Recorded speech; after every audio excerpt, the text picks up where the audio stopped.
Hey everyone! Tonight we're diving into the story of the strongest man who ever lived, and the weakest. We're exploring Samson, a man born with divine purpose and supernatural strength, who could tear apart lions with his bare hands and topple temples with his arms, yet couldn't master his own desires. In an age when Israel desperately needed a deliverer, God raised up a champion marked from birth as consecrated and set apart. But Samson's real battle wasn't against the Philistines who oppressed his people, it was against himself. His story is a tragedy of wasted potential, a cautionary tale of gifting without character, and ultimately a strange testament to how God can use even our failures for his purposes. So without further ado, let's begin. In the hill country of Dan, where limestone ridges descended toward the coastal plains controlled by the Philistines, a woman knelt in her home and wept. Her tears were not new. They had fallen for years, soaking into the packed earth floor of her modest dwelling in Zorah, a small town perched on the frontier between two worlds. Beyond her walls, Israel languished under foreign domination. Within them, she carried a more personal grief. The ache of barrenness, that ancient sorrow that marked a woman as incomplete in her community, as somehow failed in her most fundamental purpose. The years had worn on her like water on stone. Each spring brought new lambs to the flocks, new children to her neighbours' homes, new reminders of her empty arms. Her husband Manoah was kind, patient even, but she could see the weight of disappointment in his eyes when other men spoke of their sons. In a world where survival depended on family, where sons meant security and daughters meant alliances, childlessness was not merely sad. It was catastrophic. She'd become a living paradox. A wife who could not fulfill the primary expectation of marriage, a woman whose body refused the one thing that would grant her status and security. And yet, she prayed. Even when the words felt hollow, even when heaven seemed sealed like bronze, she prayed. The era itself seemed barren. Israel, in the late 12th century before the Common Era, was a people without direction, a nation that had forgotten its identity. The great conquest under Joshua was now a distant memory, the zealous faithfulness of that generation buried with their bones. The book that would later record these times described the cycle with brutal efficiency. The Israelites did evil in the sight of the Lord gave them into the hands of their enemies, the people cried out in their oppression, and God raised up a deliverer. Again and again the pattern repeated, each revolution of the wheel grinding away a little more of the nation's character. But this time, the oppression had lasted 40 years. 4 decades of Philistine dominance, longer than most could remember freedom. An entire generation had grown up knowing nothing but subjugation, had accepted it as the natural order of things. The Philistines were not distant overlords demanding tribute. They were neighbours, traders, the people in the next valley with their superior iron weapons and coastal cities. They had not conquered through a single devastating war, but through gradual encroachment, economic pressure, technological advantage, and the slow erosion of Israelite independence. The Philistines had arrived on these shores as part of the great upheaval that reshaped the ancient world, sea peoples driven from their Aegean homeland who carved out 5 city-states along the Mediterranean coast: Gaza, Ashkelon, Ashdod, Ekron, and Gath. Each city was ruled by a lord, a seranim, and together these 5 lords formed a confederation that made them far stronger than the sum of their parts. They brought with them the secret of ironworking, a technology they guarded jealously, ensuring that Israelite farmers had to come to Philistine smiths even to sharpen their ploughshares. Control the tools, control the people. It was a kind of economic slavery that required no chains. They brought their gods too, Dagon the grain deity, whose temples dominated their cities, and others whose names would become synonymous with false worship in Israelite memory. These were not abstract theological concepts, but real spiritual powers that the Philistines credited with their success. When Philistine armies marched, they marched under the banner of their deities. When Philistine merchants prospered, they attributed it to divine favour.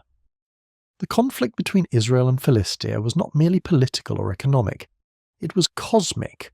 a clash between Yahweh, the God of Israel, and the gods of the coastal plain. For Israel, caught between the hard place of the Central Highlands and the hammer of Philistine expansion, these were desperate days. The tribal confederation that Joshua had established was fracturing. There was no central government, no standing army, no unified leadership. The Book of Judges would later summarize the era with a devastating verdict. In those days there was no king in Israel. Everyone did what was right in his own eyes, and increasingly what seemed right was accommodation, intermarriage, adoption of Philistine ways. Why resist when resistance seemed futile? Why maintain a distinct identity when blending in was so much easier? The tribe of Dan, to which Manoah and his wife belonged, felt the pressure most acutely. Their territory lay in the buffer zone between Israelite highlands and Philistine lowlands, and they were slowly being squeezed out of their ancestral inheritance. In fact, during this very period, much of the tribe would migrate north to escape Philistine pressure, abandoning their southern holdings for new territory near the sources of the Jordan.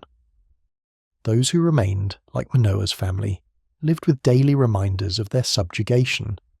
Philistine patrols on the roads, Philistine merchants in the markets, Philistine superiority in every practical measure that mattered for survival. Into this world of compromise and defeat, into the home of a barren woman whose name the text does not even preserve, the angel of the Lord came. It was an ordinary day when the extraordinary arrived. Manoah's wife was alone, perhaps working in the small plot of ground near their home, when she looked up and saw him. The text calls him a man, and perhaps that is what he appeared to be at first glance, though something about him must have caught her attention, made her heart quicken with an inexplicable sense that this was no ordinary traveller passing through Zorah. His appearance was awesome, fearsome even, like the very appearance of an angel of God, she would later tell her husband. Yet in that moment, she had not thought to ask his name or where he came from. Some encounters bypass ordinary social protocols, leaving us face to face with mystery before we have time to establish comfortable categories. The message he carried was impossible. She would conceive and bear a son. She, who had been barren all these years, who had long since stopped expecting, who had made peace with her grief, she would become a mother. The promise alone would have been enough to overwhelm her, to send her running to her husband with joy beyond words. But even more staggering than the promise of a child was the nature of the child promised. This would be no ordinary boy. From the womb, before he drew his first breath, he would be a Nazirite, consecrated to God, set apart for a specific purpose, to begin the deliverance of Israel from the Philistines. The angel's instructions were specific, each detail laden with significance. She was to drink no wine or strong drink, to eat nothing unclean, for what she consumed would affect the child growing within her. The separation and the consecration would begin not at his birth but at his conception. The child forming in her womb would be shaped by holiness from his first moment of existence. And the boy himself, when he came, must never have his hair cut. No razor was to come upon his head, for the child would be a Nazirite to God from the womb. His uncut hair would be the visible sign of an invisible reality, the outward marker of an inward dedication. The Nazirite vow is not unknown in Israel. It appears in the Torah, in the book of Numbers, where the law makes provision for those who would take upon themselves a temporary vow of special consecration to the Lord. The Nazirite, the word means separated one, or consecrated one, would abstain from wine and anything derived from the grapevine, would avoid contact with dead bodies even of close family members, and would leave their hair uncut for the duration of the vow. At the end of the vow period, there were specified offerings to be made, and the hair would be cut and burned on the altar, the tangible symbol of a completed dedication. But this was different. This was a Nazirite vow for life, imposed not by the individual's choice, but by divine decree, binding from before birth. Only one other figure in Israel's history would carry such a designation. Samuel, the prophet judge who would be born a generation later to another barren woman, Hannah, who in her desperation would promise her son to the Lord's service, if only God would grant her a child. But even Samuel's consecration came through his mother's vow. Samson's would be ordained by heaven itself, the symbolism ran deep. In a nation that had lost its distinctiveness, that had blurred into its surroundings, that had forgotten what it meant to be set apart for God's purposes, here would come a man who from his first moment would be marked as different. The uncut hair flowing down his back would announce to everyone who saw him, "This one belongs to God."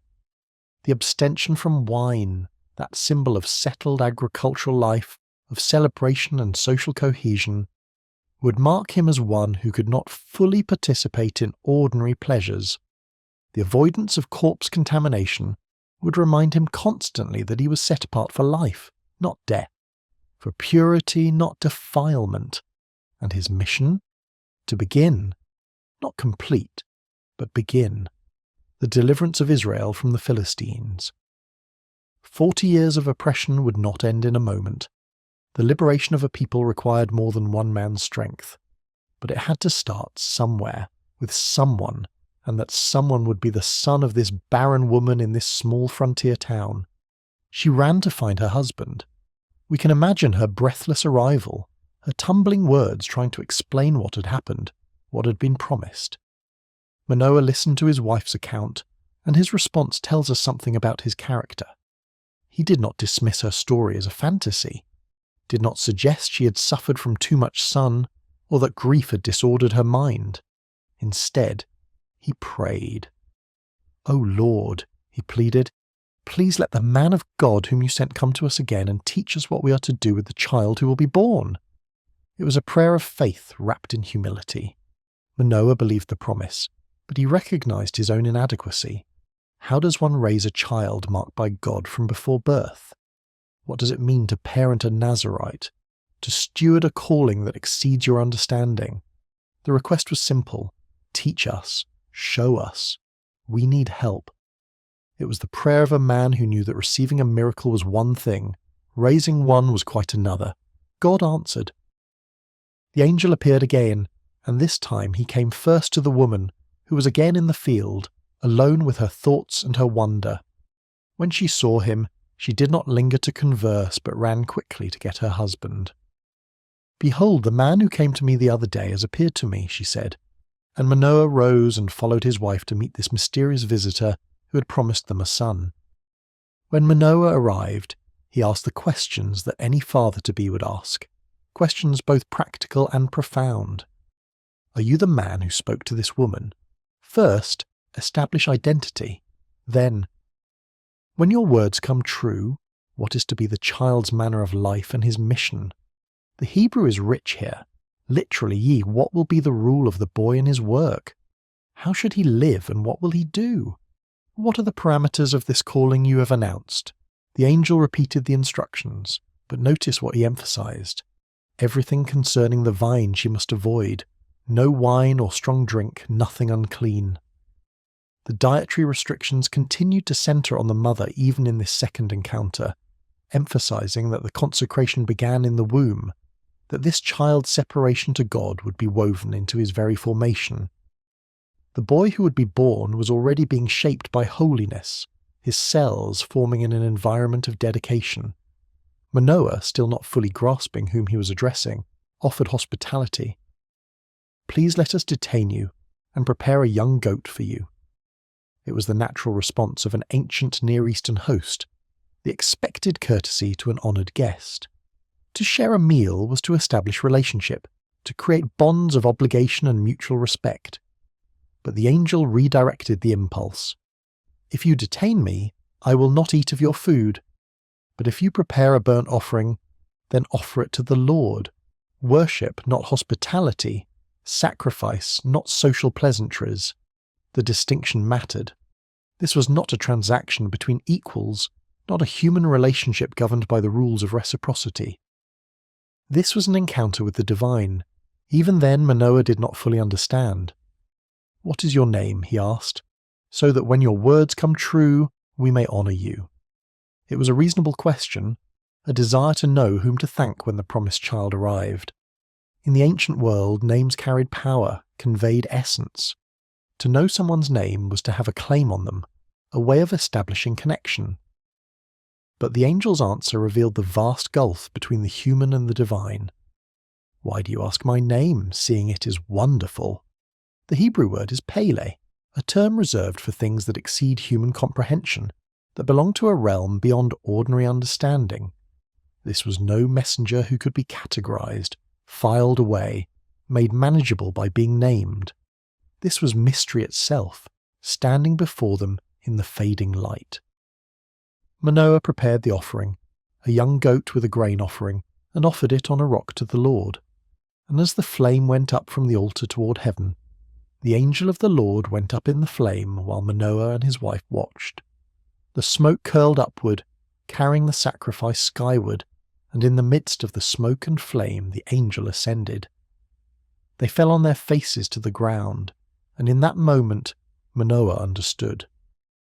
"We shall surely die," he said to his wife, "for we have seen God." The fear was not irrational. The Hebrew scriptures contain a thread of theological conviction that no human can see God and live, that the gap between the divine and the human is so vast that direct encounter means annihilation. Moses asked to see God's glory and was told, "You cannot see my face, for man shall not see me and live." Jacob wrestled with God at Peniel and marveled afterward, "I have seen God face to face, and yet my life has been delivered." Even the seraphim in Isaiah's vision covered their faces before the throne. To stand in the presence of the holy is to become acutely aware of one's creatureliness, mortality, inadequacy. The holiness of God is not a warm, fuzzy concept. It is terrifying, consuming, dangerous. But the woman showed a theological wisdom that her husband lacked. If the Lord had meant to kill us, she reasoned, he would not have accepted a burnt offering at our hands, or shown us all these things, or now announced to us such things as these. It was irrefutable logic grounded in the character of God. Why promise a child if the promise would be void before its fulfillment? Why reveal a plan if the recipients of the revelation would not live to see it unfold? Why accept a sacrifice if the sacrifices were to be destroyed? The very fact of the promise guaranteed their survival to see it fulfilled. God does not deal in cruel deceptions, and so they waited. Seasons turned, and the woman's body began to show the signs she had long despaired of seeing. In a culture where barrenness was seen as divine disfavour, the swelling evidence of life within her was vindication, visible proof that God had not forgotten, had not passed her by. The neighbours who had pitied her, the relatives who had perhaps whispered about divine judgment, now witnessed the unmistakable evidence that heaven had answered. The impossible was happening. When her time came, she bore a son, and they called him Samson, Shimshon in Hebrew, a name that echoes the word for son, Shemesh.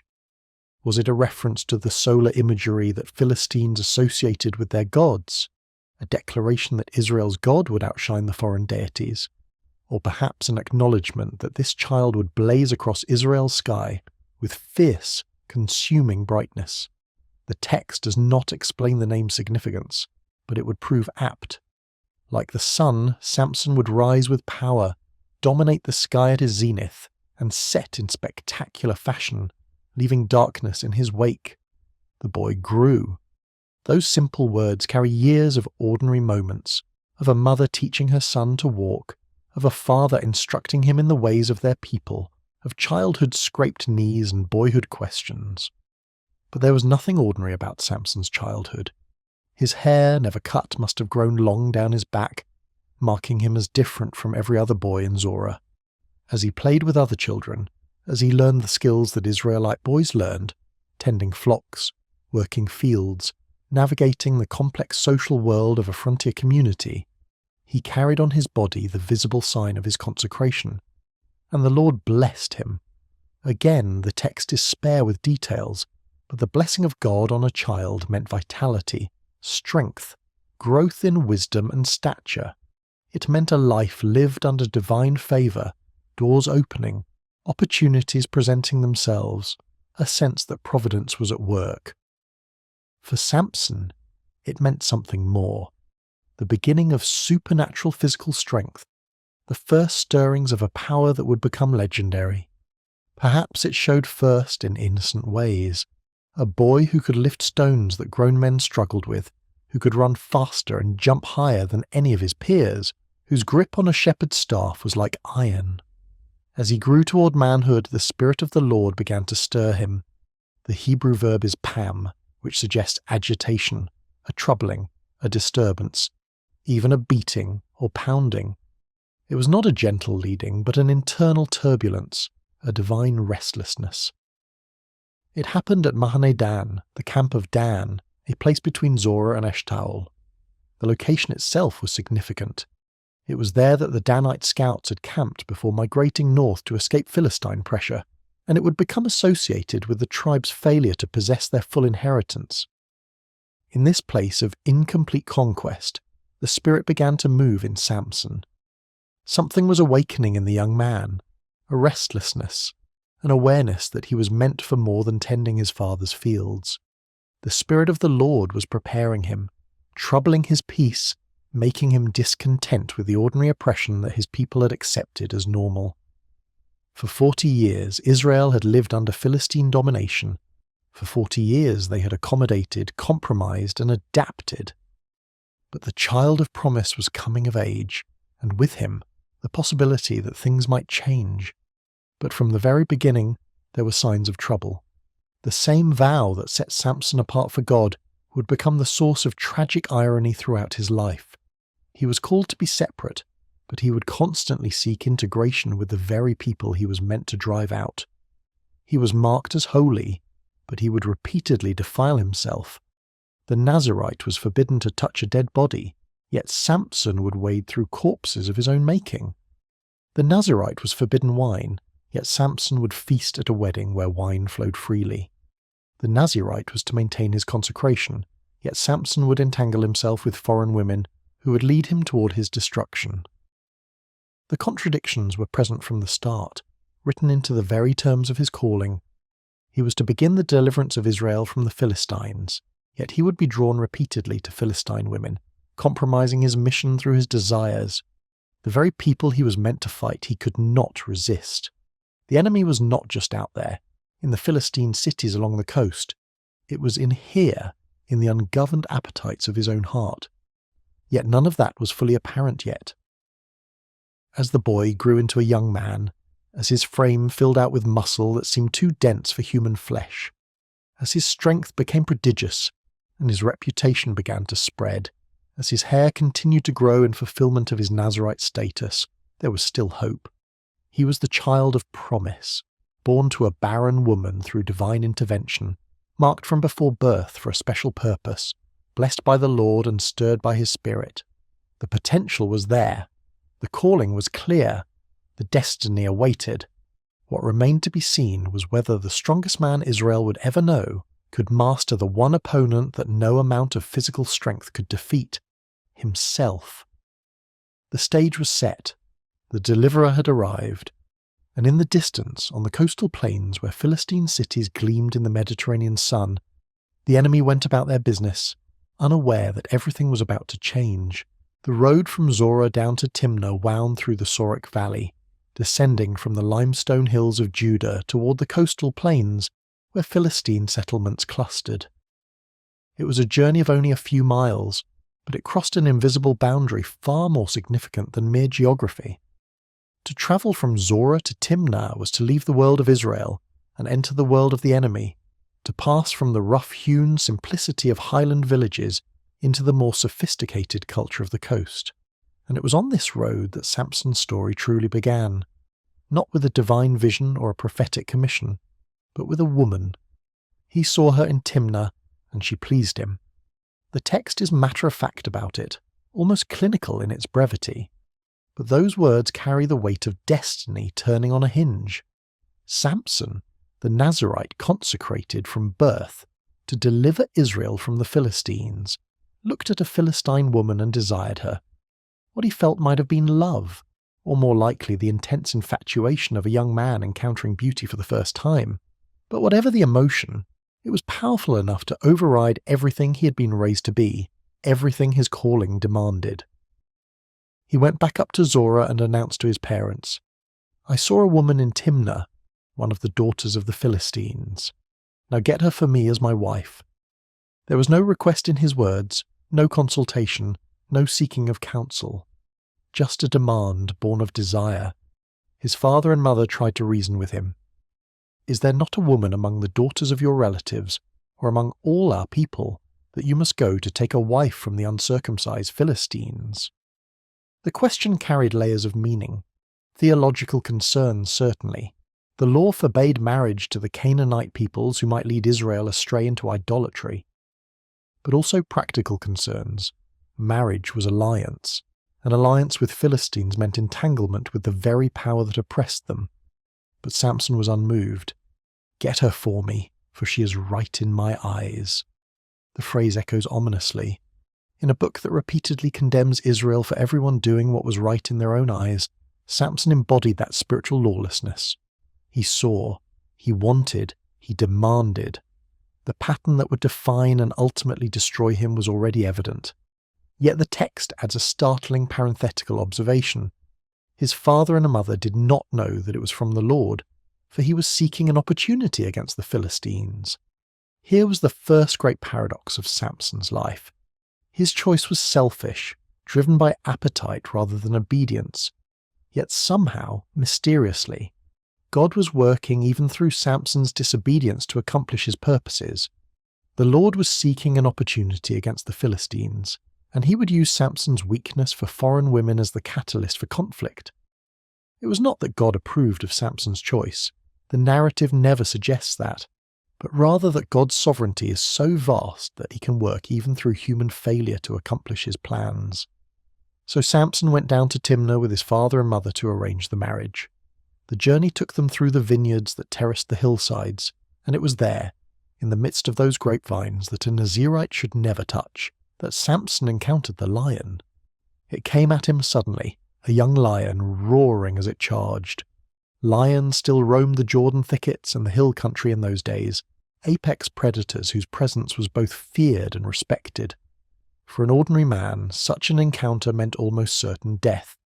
But the Spirit of the Lord rushed upon Samson, and he tore the lion apart with his bare hands as one tears apart a young goat. The Hebrew is graphic. He ripped it, shredded it, pulled it to pieces with a strength that transcended human capability. His parents were apparently not near enough to witness this feat, for the text specifies that he did not tell them what he had done. Perhaps he kept silent out of humility, though that seems unlikely given what we know of his character. More probably, he was already learning to keep secrets, to maintain private spaces in his life that he did not share even with those closest to him.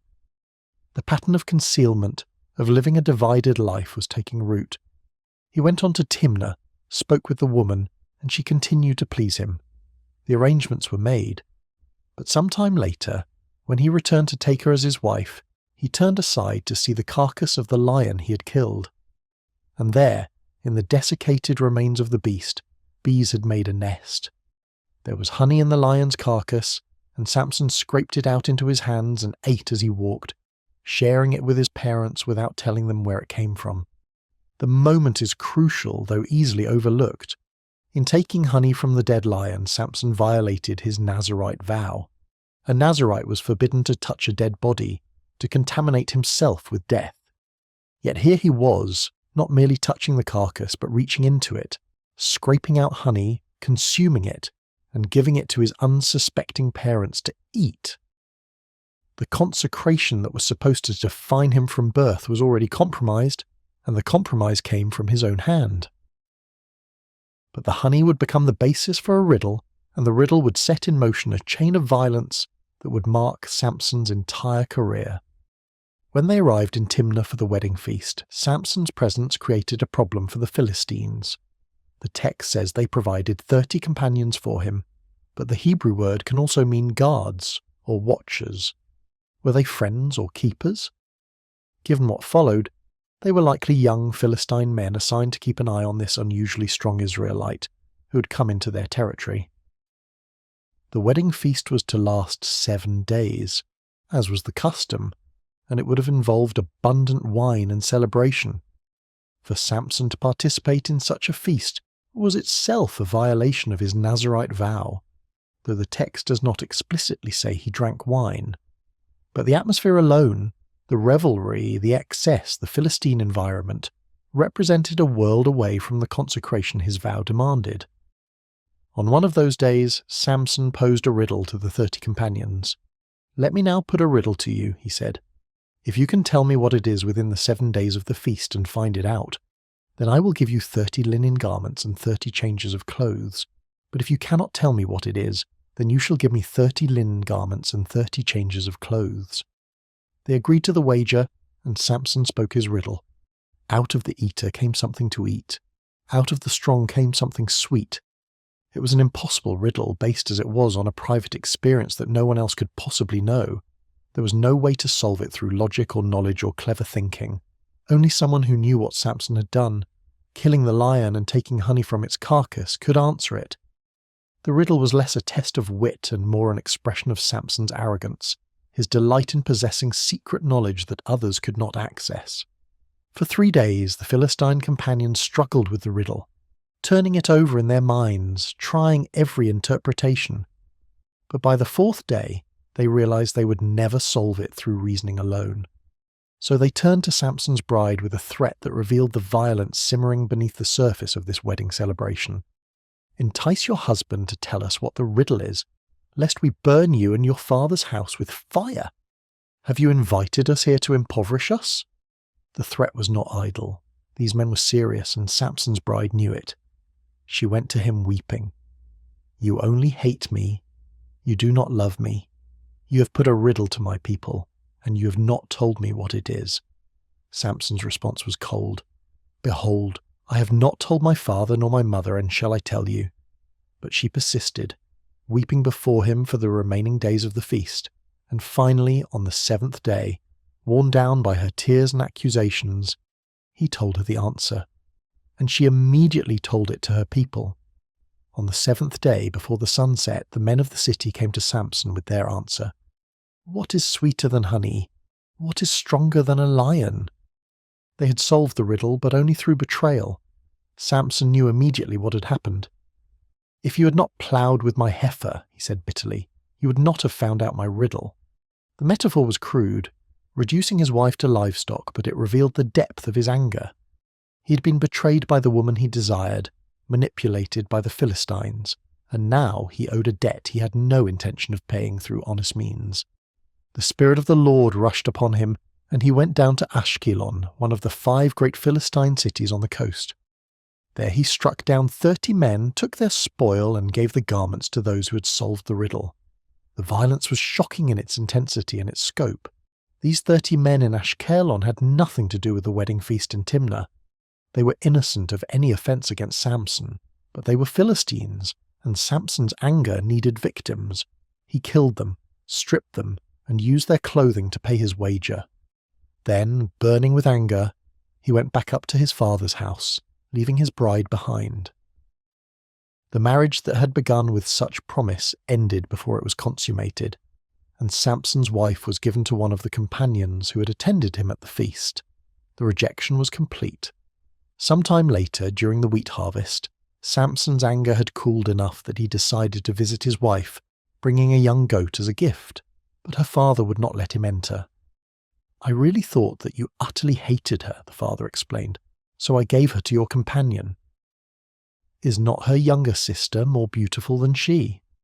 Please take her instead." It was a reasonable offer by the customs of the time, an attempt to salvage the alliance, but as Samson, it was a final betrayal. "This time I shall be innocent in regard to the Philistines," he declared, "when I do them harm." The logic was twisted. He would be innocent because he had been wronged, and therefore whatever he did in retaliation was justified. It was the reasoning of vendetta, of blood feud, of personal honour demanding satisfaction regardless of the cost to others. What Samson did next was both ingenious and devastating. He went out and caught 300 foxes, or perhaps jackals, as the Hebrew word can mean either, and took torches. He turned them tail to tail, put a torch between each pair of tails, lit the torches, and released the animals into the standing grain of the Philistines. The burning foxes ran wild through the fields, spreading fire as they went, and the wheat harvest was destroyed. Not just the standing grain, but also the shocks of grain already harvested, the vineyards and the olive orchards. It was agricultural warfare, an attack on the Philistine food supply that would create hunger and economic hardship. When the Philistines asked who had done this, they were told, "Samson, the son-in-law of the Timnite, because he has taken his wife and given her to his companion." Their response revealed the casual brutality of the age. They went up and burned the woman and her father with fire. The very threat they had used to coerce her into betraying Samson's riddle, they now carried out as punishment for being the cause of his retaliation. She had been caught between two forces, her own people and the Israelite she had married, and in the end, both destroyed her. When Samson learned what they had done, he was enraged. "If this is what you do," he swore, "I will be avenged on you, and after that I will quit." And he struck them hip and thigh with a great blow, a phrase that suggests chaotic, devastating violence. Then he went down and stayed in the cleft of the rock of Etam, a stronghold in Judean territory. The Philistines responded by sending a military expedition into Judah, encamping at Lehi and demanding that the men of Judah hand over Samson. The fact that they complied reveals everything about Israel's condition at that time. 3,000 men of Judah went down to the rock of Etam to capture their own champion. "Do you not know that the Philistines are rulers over us?" they demanded of Samson. "What then is this that you have done to us?" Their words dripped with the mentality of the oppressed, who have accepted their subjugation, who prefer accommodation to conflict, who resent anyone who disturbs their uneasy peace with power. Samson made them swear that they would not attack him themselves, and they agreed. "No, we will only bind you and give you into their hands. We will surely not kill you." So they bound him with 2 new ropes and brought him up from the rock. When he came to Lehi, and the Philistines came shouting to meet him, the Spirit of the Lord rushed upon him, and the ropes that were on his arms became as flax that has caught fire, and his bonds melted off his hands. What happened next became legendary. Samson found a fresh jawbone of a donkey, still moist, not yet dried out, and with it he struck down 1,000 men. The number might be hyperbolic, a way of expressing a devastating slaughter, or it might be literal. Either way, the image is vivid. A man standing amid a field of corpses, holding a makeshift weapon, having single-handedly defeated a Philistine force. When the killing was done, Samson threw away the jawbone and composed a brief poem. "With the jawbone of a donkey, heaps upon heaps, with the jawbone of a donkey I have struck down 1,000 men." There was pride in those words, satisfaction in the achievement, but there was also a detail the text carefully preserves. The jawbone came from a donkey, an unclean animal. For Samson to wield it meant touching something that was ceremonially impure, another violation of the purity laws that should have governed his life as a Nazirite. He was supposed to be consecrated, set apart, holy. Instead, he was becoming progressively more contaminated, more entangled with death and violence and defilement. After the battle, Samson became very thirsty. The exertion of killing 1,000 men, even with supernatural strength, had left him parched and weak. He cried out to the Lord, one of the few times in his story when he is recorded as praying, "You have given this great salvation by the hand of your servant, and shall I now die of thirst and fall into the hands of the uncircumcised?" There was gratitude in the prayer, acknowledging that God had given the victory. But there was also a hint of presumption, an expectation that God owed him preservation after such a triumph. God answered. He split open the hollow place that was at Lehi, and water came out from it. Samson drank, his spirit returned, and he revived. The place was called En-Hakkore, the spring of the one who called, and it remained as a testament to God's provision. Even in the midst of Samson's compromised life, even when he was violating his vow and living for vengeance rather than for deliverance, God sustained him.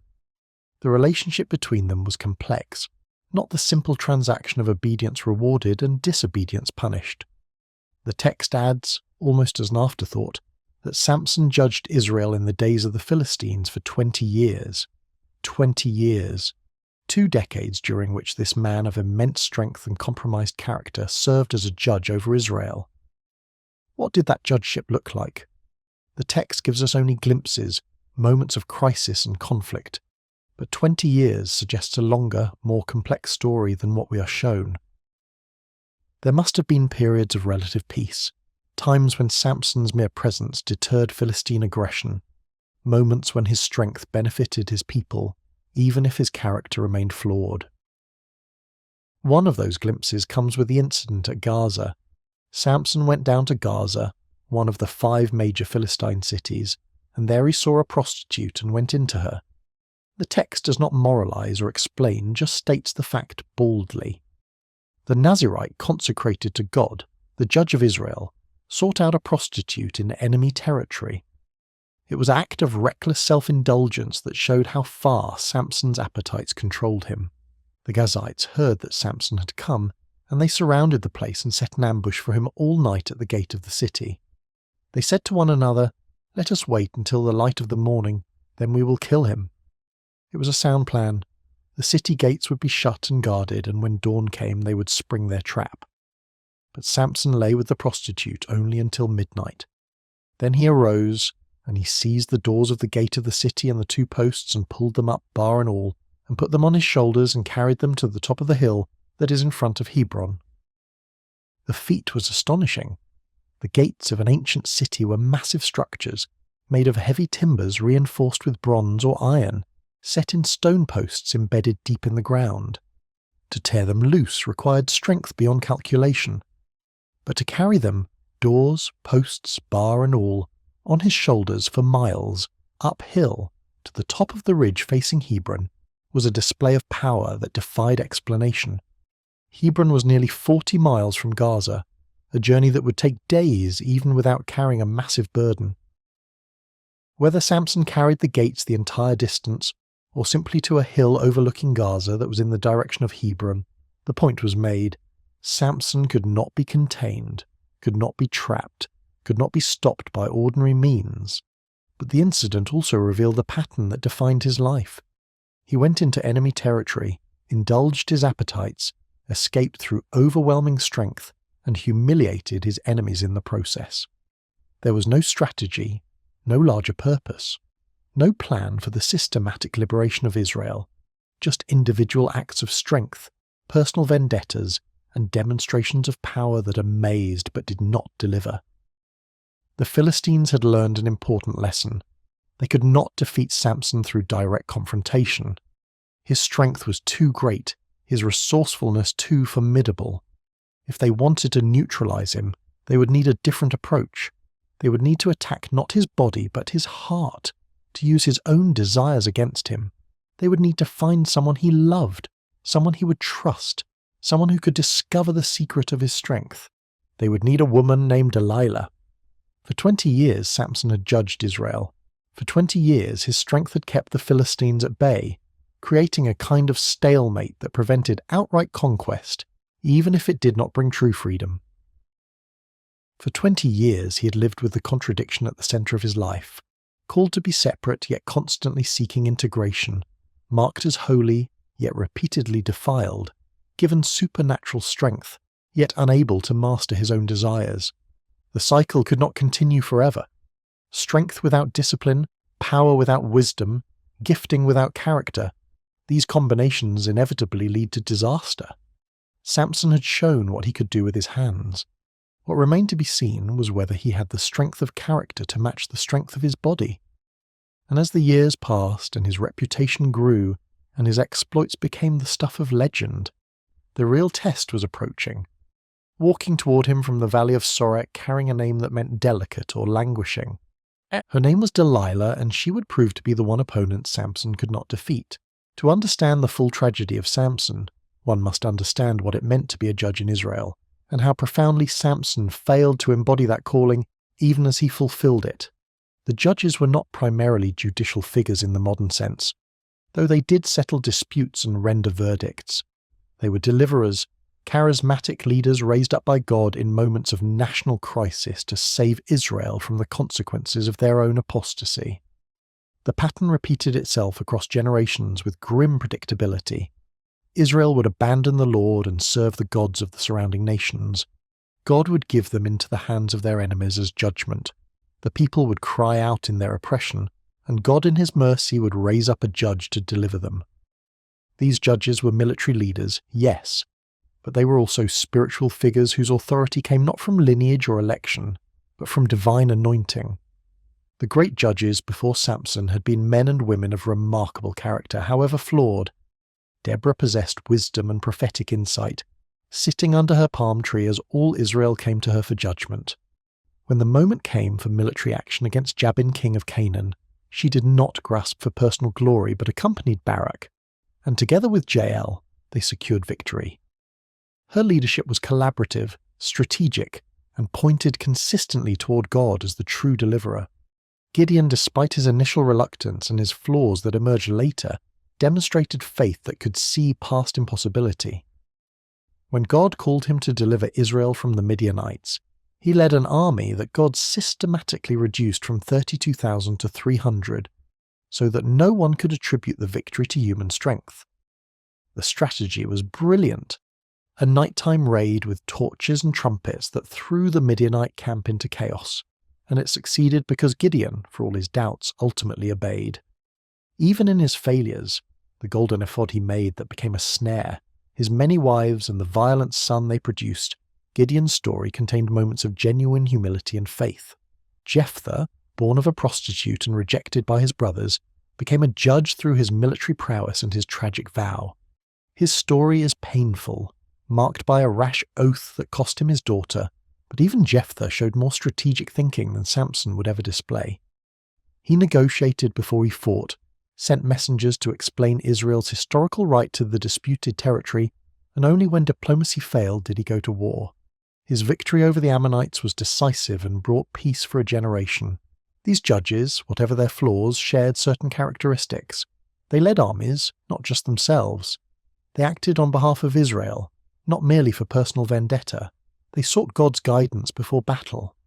They had strategies that went beyond raw force, and their victories resulted in periods of peace and rest for the land, sometimes lasting decades. Samson shared none of these qualities. He never led an army. In all his recorded exploits, he fought alone. There is no account of him gathering the tribes, organizing military campaigns, or coordinating strategy with tribal leaders.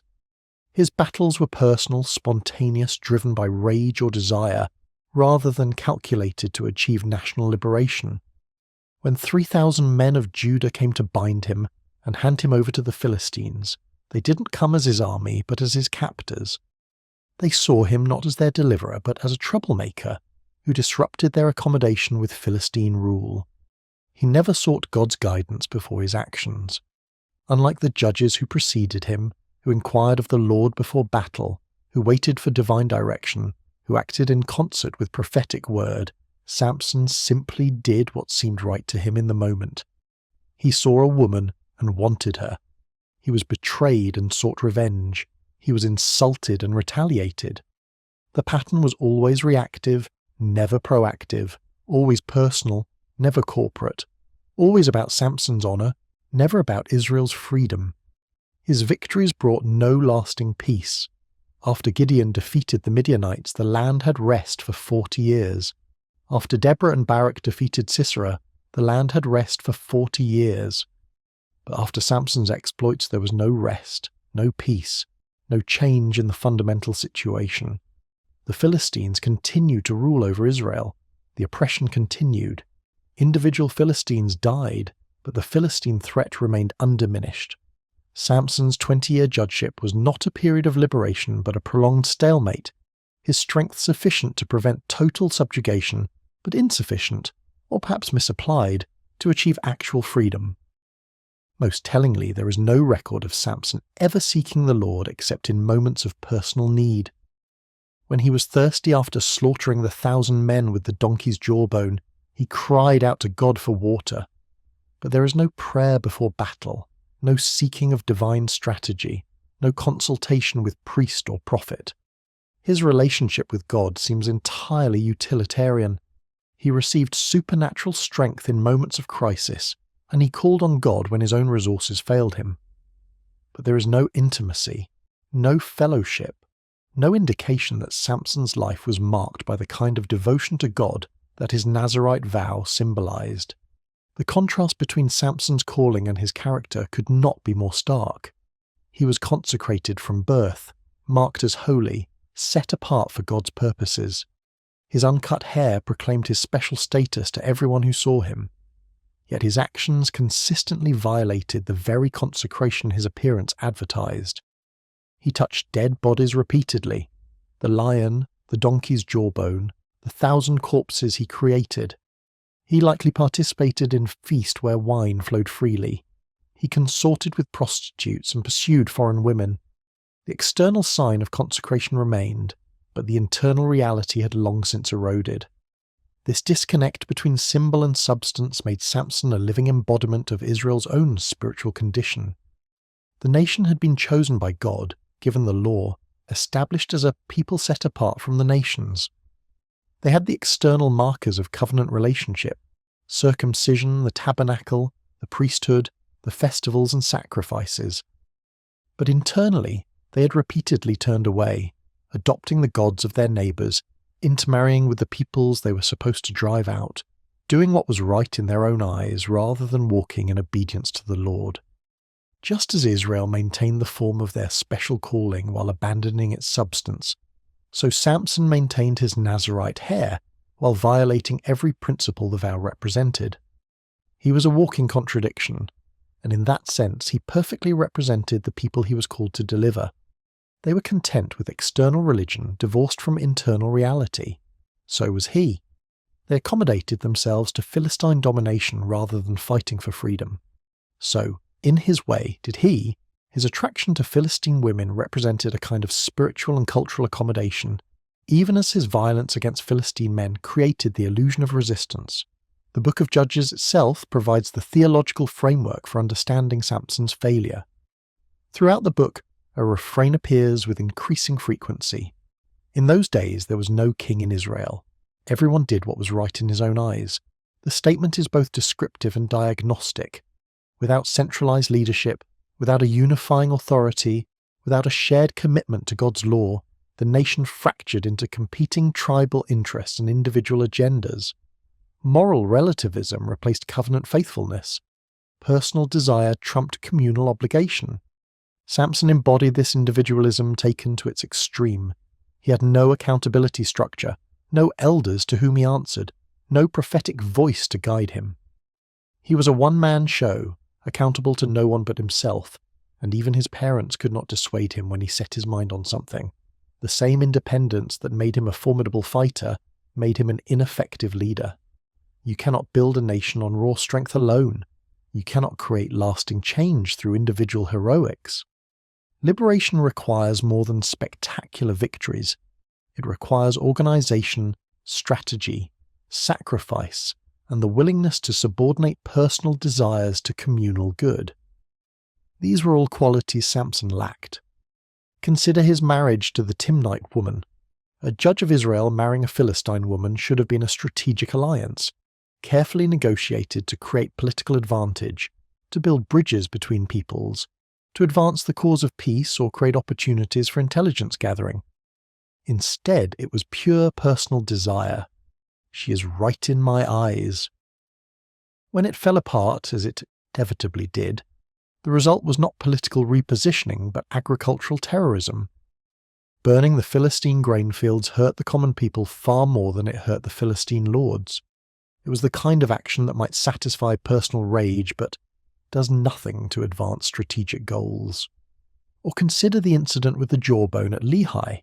1,000 Philistines lay dead by Samson's hand, a stunning victory by any measure.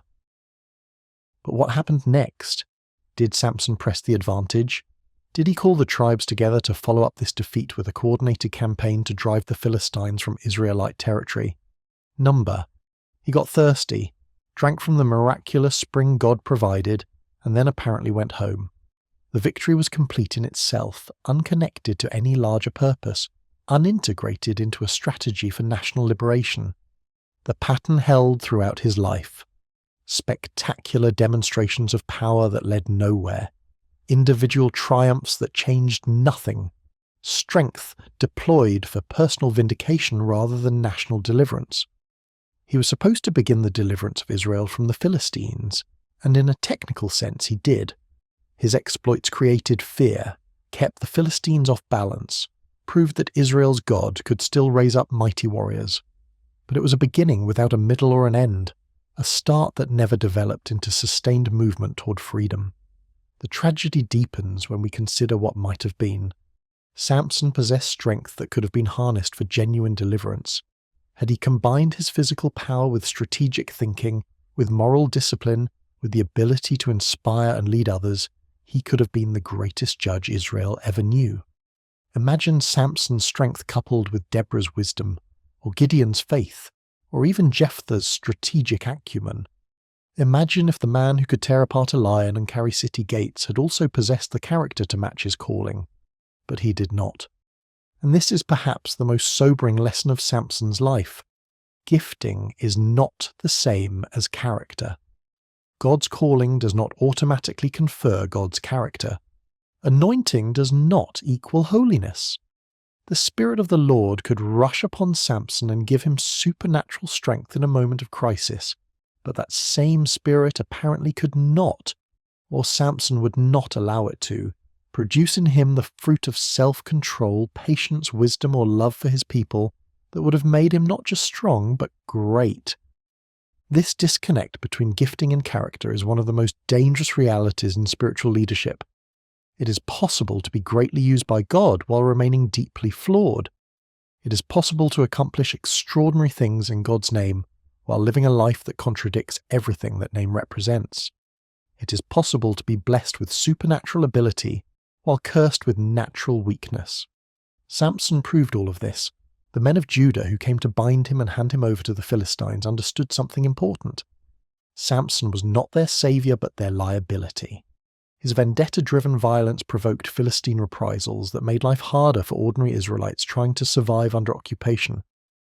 His refusal to work within any kind of communal framework meant that his victories benefited no one but himself.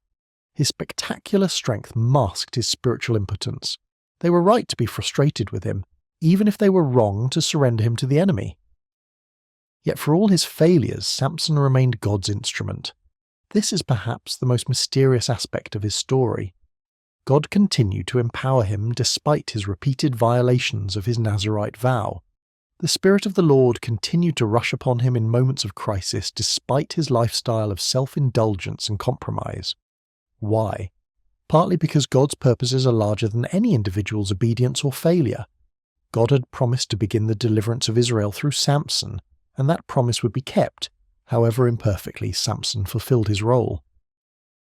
The conflict with the Philistines would be initiated, the stage set for what would come later under Samuel and Saul and David. Samson was a tool in God's hand, and while better tools exist, God can work even with flawed instruments, partly because God's mercy extends to those who squander their potential. Samson was born under divine promise, marked from the womb for a special purpose. God does not abandon such people easily, even when they abandon themselves. The patience of God in continuing to work with Samson, despite everything, is a testimony to divine grace that persists when human faithfulness fails, and partly because the story of Samson was meant to be a warning as much as an inspiration. His inclusion in the catalogue of judges serves as a cautionary tale about wasted potential, about the danger of strength without wisdom, about the tragedy of being called to greatness but settling for personal gratification. If Samson had been perfectly faithful, if he had combined his strength with sterling character, his story would have been less instructive. As it stands, it forces every generation to grapple with uncomfortable questions about the relationship between calling and character, between gifting and holiness, between what we can do and who we are. For 20 years, Samson judged Israel. For 20 years, his presence created a kind of balance of power that prevented total Philistine domination. For 20 years, his strength was sufficient to maintain a precarious status quo. But those 20 years changed nothing fundamental about Israel's situation. When they ended, the Philistines would still rule over Israel. The oppression would continue, and it would take other leaders, Samuel the prophet, Saul the first king, David the man after God's own heart, to accomplish what Samson could not. He was the strongest man Israel ever knew, but strength alone could not save them. He was blessed with supernatural power, but power without purpose dissipates into spectacle. He was called to deliver Israel, but delivery requires more than defeating enemies. It requires creating something new, building something lasting, transforming a people from the inside out. These things Samson could not do. He could kill 1,000 men with a jawbone, but he could not inspire 1,000 men to follow him. He could tear apart a lion, but he could not master the lions of his own appetites. He could carry city gates to the top of a mountain, but he could not carry Israel from slavery to freedom. He was a judge without judgment, in the deepest sense of that word. He could not judge rightly because he could not see clearly. His eyes were fixed on what pleased him, rather than on what his people needed. His strength was in his arms, but his arms served his desires rather than his calling. And so the man born to deliver Israel became a cautionary tale about the limits of strength, a living illustration that physical power, however spectacular, is no substitute for wisdom, discipline, and sacrificial love. The 20 years were winding down. The stalemate could not last forever. And in the valley of Sorek, a woman was waiting whose name would become synonymous with betrayal, whose role in Samson's story would reveal that the strongest man in Israel had a weakness that no amount of physical power could defend against. His uncut hair still flowed down his back, the visible sign of a consecration that had become hollow. His strength remained prodigious, available whenever crisis demanded it. His reputation was secure, his exploits legendary. But the foundation was rotten, undermined by years of compromise and self-indulgence. And foundations, however long they stand, eventually give way when the erosion goes deep enough. The collapse was coming. The strongest man who ever lived was about to discover that some battles cannot be won with strength alone, and that the opponent he could never defeat was the one he carried within himself. The valley of Sorek ran from the hill country down toward the Mediterranean, a fertile corridor where water flowed and vineyards flourished. It was the same valley where Samson had once encountered the lion that he tore apart with his bare hands, the same region where his story had truly begun with desire for a Philistine woman. Now, years later, the pattern would repeat itself, but this time the outcome would be catastrophically different. Her name was Delilah, and the text tells us almost nothing about her beyond that name and her location. Was she Philistine or Israelite? The text does not say, though her willingness to betray Samson for Philistine gold suggests either Philistine loyalty or complete moral flexibility. Was she a prostitute, like the woman in Gaza, or something else? Again, silence. All we know is that Samson loved her, and that love would prove to be his undoing. The Hebrew word used is ahav, love. Not mere attraction or lust, though those were certainly present. Not just desire, though Samson's desires had always controlled him. The text says he loved her, suggesting something deeper than his previous entanglements with Philistine women. With the Timnite, the text only says she pleased him, that she was right in his eyes. With the prostitute in Gaza, it was simply physical appetite. But with Delilah there was love, or at least what Samson believed to be love. This matters because it made him vulnerable in a way he had never been before. A man who feels mere attraction can often see manipulation coming. A man indulging appetite knows he is playing a dangerous game. But a man in love trusts, opens himself, lets down his guard. Love makes us vulnerable. That is its beauty and its danger. And Samson, who had never been vulnerable to any physical opponent, became utterly vulnerable to the woman he loved. The lords of the Philistines heard about this relationship and they saw opportunity. After decades of trying to defeat Samson through military might, after watching him escape every trap they set, after seeing him mock their power by carrying away the gates of Gaza, they finally understood. You cannot defeat Samson with strength, so you must defeat him with weakness. You cannot trap his body, so you must trap his heart. They came to Delilah with an offer that reveals just how desperate they were, how much they feared this one man who had terrorized them for 20 years. Each of the 5 lords of the Philistines would give her 1,100 pieces of silver if she could discover the secret of Samson's strength and help them bind him. 1,100 pieces of silver from each of the 5 lords meant 5,500 pieces of silver total, a staggering sum. To put it in perspective, When Judas would betray Jesus centuries later, he would receive 30 pieces of silver and be remembered as history's great betrayer. Delilah was offered more than 100 times that amount. It was more wealth than most people would see in a lifetime, enough to live in comfort for the rest of her days, enough to change her entire social status. The Philistines were not merely bribing her, they were offering her a fortune. The amount itself tells us how valuable they considered the information, how much Samson's defeat was worth to them. This one man, this Nazirite from the hill country, had become such a threat that the rulers of 5 major cities were willing to pay a king's ransom to neutralize him. Delilah accepted.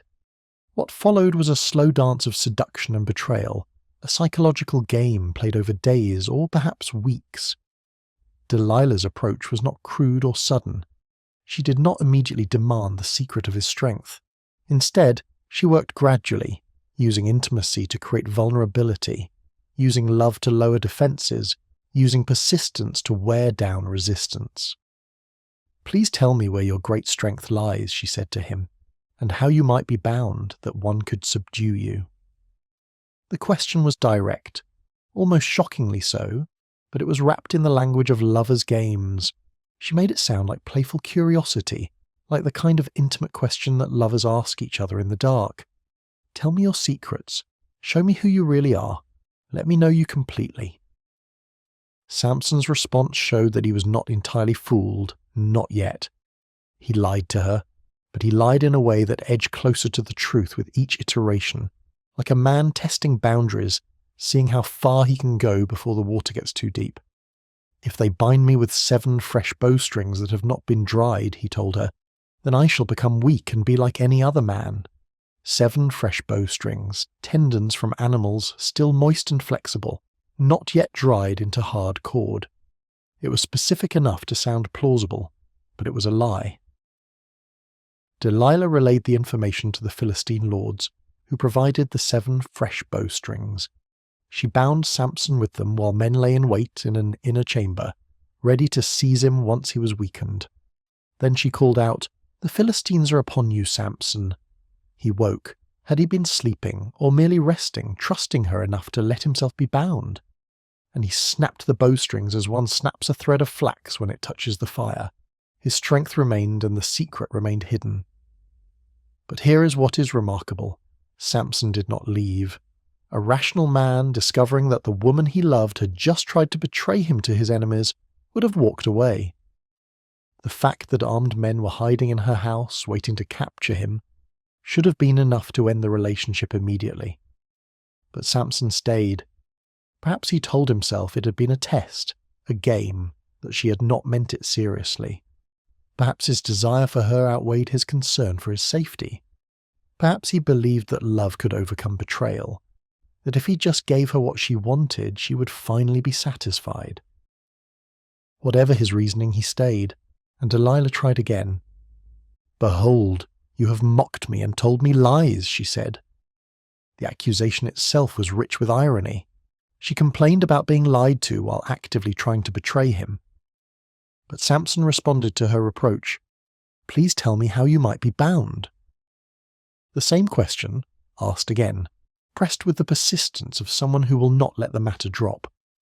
"If they bind me with new ropes that have not been used," Samson said, "then I shall become weak and be like any other man." New ropes this time, not bowstrings. Stronger, more substantial, but still an external binding. He was getting closer to the truth, but not yet revealing it. Delilah took new ropes and bound him with them, while the men lay in ambush in the inner chamber. Again she cried out, "The Philistines are upon you, Samson!" And again he snapped the bonds from his arms like thread. Still he did not leave. The pattern was becoming clearer now. Delilah would press. Samson would give a false answer. She would try to bind him. He would break free. Each time the betrayal was obvious. Each time Samson had clear evidence that Delilah was working with the Philistines to capture him. And each time he chose to stay, chose to continue the relationship, chose to believe that somehow this would work out differently. It was the behavior of an addict, of someone so dependent on the object of his desire that he will rationalize any betrayal, overlook any warning sign, endure any humiliation rather than walk away. Samson's weakness was not physical but psychological. His addiction was not to wine or to violence, but to the woman who was systematically destroying him. Delilah pressed harder. "How can you say, 'I love you,' when your heart is not with me? You have mocked me these 3 times, and you have not told me where your great strength lies." She was using his own emotions against him now, making it a test of love rather than a question of information. "If you really loved me, you would tell me.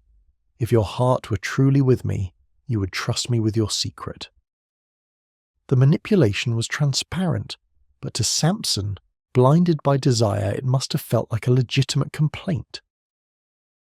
For the 3rd time, Samson answered her question, and this time he came even closer to the truth. "If you weave the 7 locks of my head with the web and fasten it tight with the pin, then I shall become weak and be like any other man." Now he was no longer talking about external bindings, but about his hair itself. 7 locks, woven into fabric, the number 7 echoing the completeness of his consecration, the hair explicitly mentioned for the first time. He was circling the truth, getting closer with each iteration. While he slept, Delilah wove the 7 locks of his head into the web of the loom, and made them tight with the pin. Once more she called out, "The Philistines are upon you, Samson." And he awoke from his sleep and pulled away the pin of the loom and the web. His strength remained. But the boundaries were dissolving. He had allowed her to touch his hair, to manipulate it, to do with it as she pleased. The final barrier was crumbling. Then Delilah deployed her final weapon, persistent, relentless emotional pressure. "How can you say, 'I love you,' when your heart is not with me? You have mocked me these 3 times, and you have not told me where your great strength lies." But this time she did not wait for his answer and move on. This time she pressed him daily with her words and urged him until his soul was vexed to death. The Hebrew phrase is vivid. His soul was short unto death. He was worn down, exhausted, at the end of his endurance. She pressed him daily, gave him no rest, made his life miserable with her constant demands. It was emotional torture, a war of attrition waged not with weapons, but with words, with tears, with accusations of unlove and mistrust. Day after day, the same complaint, the same pressure, the same implicit ultimatum, "Tell me or lose me." And finally Samson broke. He told her all his heart. The phrase appears suddenly, marking a turning point from which there would be no return. After 3 lies that progressively approached the truth, after resisting her pressure 3 times, after surviving 3 betrayals, Samson finally surrendered completely. He told her everything, holding nothing back, revealing the secret that had been locked away since his birth. "A razor has never come upon my head," he said, "for I have been a Nazirite to God from my mother's womb. If my head is shaved, then my strength will leave me, and I shall become weak and be like any other man." There it was, the secret laid bare. Not that his hair itself was magical. The text will make clear that his strength came from God, not from his hair, but that his hair was the sign of his consecration, the visible marker of his separation to God from before birth. The uncut hair was not the source of his power, but the symbol of his relationship with the God who was the source. To cut his hair was not merely to remove a physical object, but to violate the vow that defined him, to break the consecration that had marked him from the womb. Delilah perceived that he had told her all his heart. How did she know this time was different from the previous 3?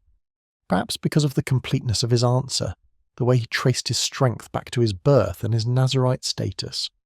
Perhaps because of something in his voice, a finality, a resignation. Or perhaps simply because this time the explanation made sense in a way the others had not, connecting his visible distinctiveness, his long uncut hair to his invisible strength. She sent word to the lords of the Philistines, "Come up again, for he has told me the valley of Sorek ran from the hill country down toward the Mediterranean, a fertile corridor where water flowed and vineyards flourished. It was the same valley where Samson had once encountered the lion, that he tore apart with his bare hands, the same region where his story had truly begun with desire for a Philistine woman. Now, years later, the pattern would repeat itself, but this time the outcome would be catastrophically different. Her name was Delilah, and the text tells us almost nothing about her beyond that name and her location. Was she Philistine or Israelite? The text does not say, though her willingness to betray Samson for Philistine gold suggests either Philistine loyalty or complete moral flexibility. Was she a prostitute, like the woman in Gaza, or something else? Again, silence. All we know is that Samson loved her, and that love would prove to be his undoing. The Hebrew word used is ahav, love. Not mere attraction or lust, though those were certainly present. Not just desire, though Samson's desires had always controlled him. The text says he loved her, suggesting something deeper than his previous entanglements with Philistine women. With the Timnite, the text only says she pleased him, that she was right in his eyes. With the prostitute in Gaza, it was simply physical appetite. But with Delilah there was love, or at least what Samson believed to be love. This matters because it made him vulnerable in a way he had never been before. A man who feels mere attraction can often see manipulation coming. A man indulging appetite knows he is playing a dangerous game. But a man in love trusts, opens himself, lets down his guard. Love makes us vulnerable. That is its beauty and its danger. And Samson, who had never been vulnerable to any physical opponent, became utterly vulnerable to the woman he loved. The lords of the Philistines heard about this relationship and they saw opportunity. After decades of trying to defeat Samson through military might, after watching him escape every trap they set, after seeing him mock their power by carrying away the gates of Gaza, they finally understood. You cannot defeat Samson with strength, so you must defeat him with weakness. You cannot trap his body, so you must trap his heart. They came to Delilah with an offer that reveals just how desperate they were, how much they feared this one man who had terrorized them for 20 years. Each of the 5 lords of the Philistines would give her 1,100 pieces of silver if she could discover the secret of Samson's strength and help them bind him. 1,100 pieces of silver from each of the 5 lords meant 5,500 pieces of silver total, a staggering sum. To put it in perspective, when Judas would betray Jesus centuries later, he would receive 30 pieces of silver and be remembered as history's great betrayer. Delilah was offered more than 100 times that amount. It was more wealth than most people would see in a lifetime, enough to live in comfort for the rest of her days, enough to change her entire social status. The Philistines were not merely bribing her, they were offering her a fortune. The amount itself tells us how valuable they considered the information, how much Samson's defeat was worth to them. This one man, this Nazirite from the hill country, had become such a threat that the rulers of 5 major cities were willing to pay a king's ransom to neutralize him. Delilah accepted. What followed was a slow dance of seduction and betrayal, a psychological game played over days or perhaps weeks. Delilah's approach was not crude or sudden. She did not immediately demand the secret of his strength. Instead, she worked gradually, using intimacy to create vulnerability, using love to lower defenses, using persistence to wear down resistance. "Please tell me where your great strength lies," she said to him, "and how you might be bound that one could subdue you." The question was direct, almost shockingly so, but it was wrapped in the language of lovers' games. She made it sound like playful curiosity, like the kind of intimate question that lovers ask each other in the dark. "Tell me your secrets. Show me who you really are. Let me know you completely." Samson's response showed that he was not entirely fooled, not yet. He lied to her, but he lied in a way that edged closer to the truth with each iteration, like a man testing boundaries, seeing how far he can go before the water gets too deep. "If they bind me with 7 fresh bowstrings that have not been dried," he told her, "then I shall become weak and be like any other man." 7 fresh bowstrings, tendons from animals still moist and flexible, not yet dried into hard cord. It was specific enough to sound plausible, but it was a lie. Delilah relayed the information to the Philistine lords, who provided the 7 fresh bowstrings. She bound Samson with them while men lay in wait in an inner chamber, ready to seize him once he was weakened. Then she called out, "The Philistines are upon you, Samson." He woke. Had he been sleeping, or merely resting, trusting her enough to let himself be bound? And he snapped the bowstrings as one snaps a thread of flax when it touches the fire. His strength remained, and the secret remained hidden. But here is what is remarkable. Samson did not leave. A rational man, discovering that the woman he loved had just tried to betray him to his enemies, would have walked away. The fact that armed men were hiding in her house, waiting to capture him, should have been enough to end the relationship immediately. But Samson stayed. Perhaps he told himself it had been a test, a game, that she had not meant it seriously. Perhaps his desire for her outweighed his concern for his safety. Perhaps he believed that love could overcome betrayal, that if he just gave her what she wanted, she would finally be satisfied. Whatever his reasoning, he stayed, and Delilah tried again. "Behold, you have mocked me and told me lies," she said. The accusation itself was rich with irony. She complained about being lied to while actively trying to betray him. But Samson responded to her reproach, "Please tell me how you might be bound." The same question, asked again, pressed with the persistence of someone who will not let the matter drop. "If they bind me with new ropes that have not been used," Samson said, "then I shall become weak and be like any other man." New ropes this time, not bowstrings. Stronger, more substantial, but still an external binding. He was getting closer to the truth, but not yet revealing it. Delilah took new ropes and bound him with them, while the men lay in ambush in the inner chamber. Again she cried out, "The Philistines are upon you, Samson!" And again he snapped the bonds from his arms like thread. Still he did not leave. The pattern was becoming clearer now. Delilah would press. Samson would give a false answer. She would try to bind him. He would break free. Each time the betrayal was obvious. Each time the darkness was total. Not the darkness of night, which the eyes can adjust to, which still contains shapes and shadows and the possibility of light. This was the darkness of the blind, the permanent midnight that comes when eyes are destroyed, when the world becomes nothing but sound and touch and memory. Samson's world had contracted to the dimensions of a prison cell, to the circular path around the grinding stone, to the weight of bronze shackles on his ankles. The man who had ranged freely across the hill country, who had descended to the coastal cities whenever he pleased, who had carried Gaza's gates to the top of a mountain just to prove he could. That man was gone. In his place was a blind slave, pushing a millstone in endless circles, going nowhere. The grinding stone itself was a form of torture as much as labour.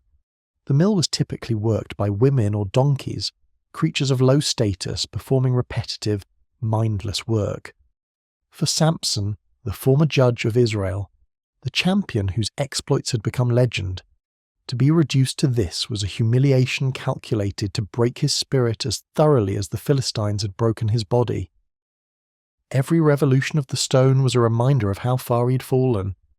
Every hour of grinding was a meditation on waste and loss.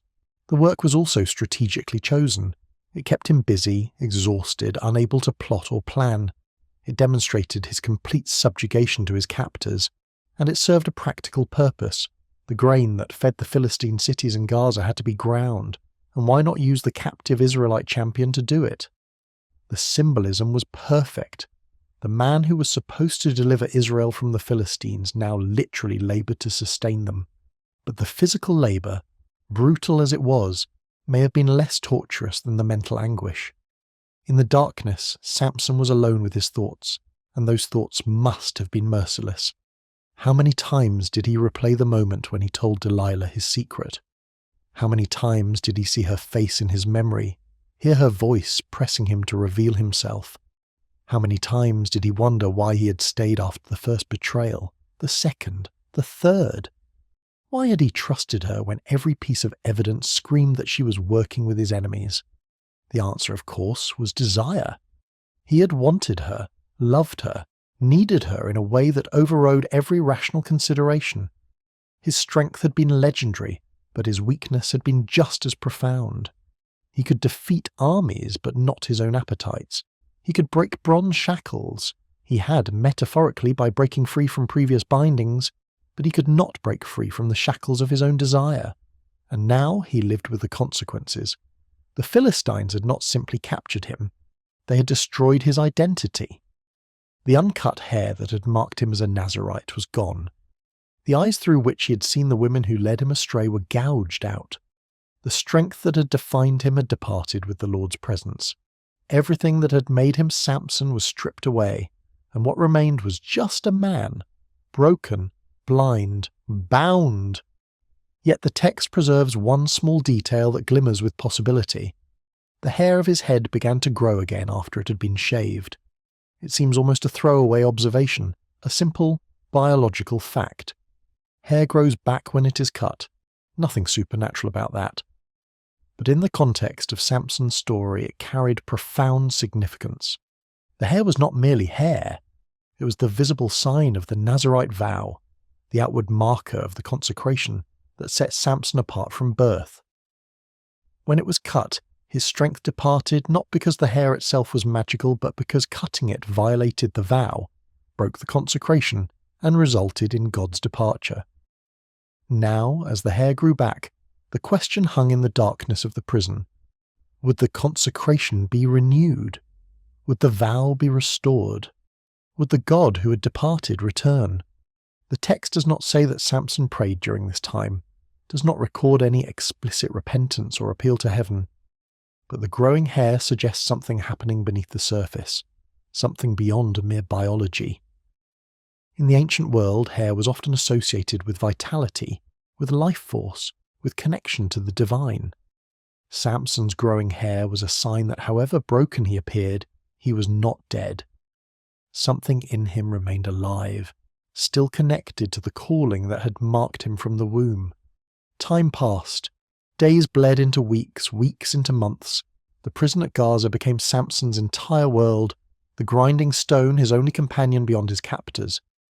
Did the Philistines mock him as he worked? Did they parade past his cell to gaze at the former champion reduced to servitude?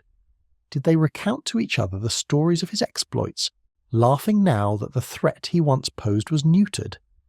The text does not tell us, but it is easy to imagine the psychological warfare that accompanied the physical imprisonment. What we do know is that the Philistines never forgot that he had been dangerous. The bronze shackles were serious restraints, the kind used for prisoners who had to be controlled with overwhelming force, despite his blindness, despite his apparent weakness, despite the months of grinding at the mill. They treated him as someone who might still pose a threat. Perhaps they remembered too vividly what he had done when he possessed his strength. Perhaps they feared that somehow, impossibly, he might regain it. They were right to fear. In the world beyond the prison walls, life continued. The Philistines went about their business, secure in their domination of the coastal plains and their oppression of the Israelite tribes in the hills. Samson had been the last significant resistance to their power, and with him captured and neutralized, there was no one else who could challenge them. Israel remained under their heel, paying tribute, acknowledging Philistine superiority in weapons and organization and strength. But Israel had not forgotten Samson. In the hill country villages, around evening fires, people still told stories of his exploits: the young lion torn apart, the 300 foxes with torches tied to their tails, the 1,000 Philistines struck down with a donkey's jawbone, the gates of Gaza carried to the mountain top. These stories were all they had, tales of a time when one man, empowered by God, had made the Philistines tremble. Now that man sat blind in a prison, grinding grain, and Israel ground on under oppression, waiting for deliverance that seemed more distant than ever. Then came the day when the lords of the Philistines gathered to offer a great sacrifice to Dagon their god, and to celebrate their victory. Dagon was the grain deity, the god the Philistines credited with their agricultural prosperity, and by extension, their wealth and power. He was one of their chief deities, and his temple in Gaza was a magnificent structure, a testament to Philistine architectural skill and religious devotion. The sacrifice was no minor affair. The text tells us that the lords of the Philistines gathered, all 5 of them, the rulers of Gaza, Ashkelon, Ashdod, Ekron, and Gath. When the supreme leaders of the Philistine Confederation assembled, it meant something momentous. This was not just a religious festival, but a political event, a demonstration of unity and power, and the occasion for their celebration was explicit. Our God has given Samson, our enemy, into our hand. There it was, the theological claim that accompanied military victory. In the ancient world, when nations went to war, their gods went to war with them. Victory in battle was victory for your deity over the enemy's deity. Defeat in battle meant your god had been bested by their god. The Philistines, having captured Samson, were making a theological statement. Dagon is stronger than the God of Israel. Our God has triumphed over their God. Samson's defeat was Yahweh's defeat. The implications were staggering. For 20 years, Samson had been living proof that Israel's God was still powerful, still active, still capable of raising up champions who could defy Philistine might. His strength had been supernatural, undeniable, impossible to explain apart from divine empowerment. But now he sat blind and bound in their prison, and the Philistines used this as propaganda. See what has become of Israel's champion. See how powerless their God proved to be against Dagon. When the people saw Samson, they praised their God. The text emphasizes this twice, first the lords of the Philistines, then the people themselves. Our God has given our enemy into our hand, the ravager of our country, who has killed many of us. They recounted his exploits not with fear now, but with triumphant mockery. Yes, he had killed many of them. Yes, he had ravaged their country. But where was he now? Blind, bound, defeated. Proof that in the end their God was stronger. The celebration grew. 3,000 people crowded onto the roof of the temple alone, watching the festivities below. The architecture of ancient temples often included large flat roofs, supported by pillars, and these roofs served as viewing platforms for major events. 3,000 on the roof meant that the building below was packed with many more, perhaps tens of thousands total, all gathered to celebrate their victory and honour their God. And then someone had an idea. Why not bring out Samson? Why not display their captive champion for all to see? Why not make sport of him, humiliate him publicly, demonstrate to everyone present the totality of his defeat, and by extension the defeat of his God? So they called for Samson to be brought from the prison, and they set him between the pillars of the temple to entertain them. The young man who led Samson out, the text specifies he was the boy who held his hand, represents a small detail loaded with pathos. Samson, who had walked wherever he pleased, who had been the most independent and self-willed man Israel had known, now required a child to guide him. The strongest man in Israel needed help from a boy to navigate the world.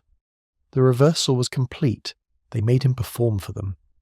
The Hebrew word suggests entertainment, making sport, perhaps forcing him to demonstrate feats of strength that were now beyond him, or simply mocking him, making him an object of ridicule before the assembled masses. The man who had once terrorized these people was now their amusement, proof of how completely the tables had turned. But as Samson stood there between the pillars, something was stirring in him. The text does not give us his thoughts, but we can imagine them. He was in the temple of Dagon, the god the Philistines claimed had defeated Israel's God. He was surrounded by thousands of people celebrating that supposed defeat, praising their deity for triumphing over Yahweh. He was being used as a prop in this theological propaganda, living evidence that the God of Israel was powerless, and his hair had grown back. Samson said to the young man who held his hand, "Let me feel the pillars on which the house rests, that I may lean against them." It seemed a reasonable request from a blind man. Let me orient myself. Let me rest against something solid. The boy, seeing no danger in this, positioned Samson between the 2 middle pillars that supported the structure. These pillars were crucial to the temple's architecture. Ancient temples of this period often had a few massive central pillars that bore the weight of the roof and the structure above. The Philistines, with their advanced knowledge of architecture and engineering, had built a temple that could accommodate thousands of people, but that very ambition meant the building's stability depended on those load-bearing pillars. Take them out, and the entire structure would collapse. Samson stood between the pillars, his hands feeling the cold stone, measuring their diameter, calculating angles and pressure points, in the darkness behind his ruined eyes. Above him, 3,000 people watched and laughed.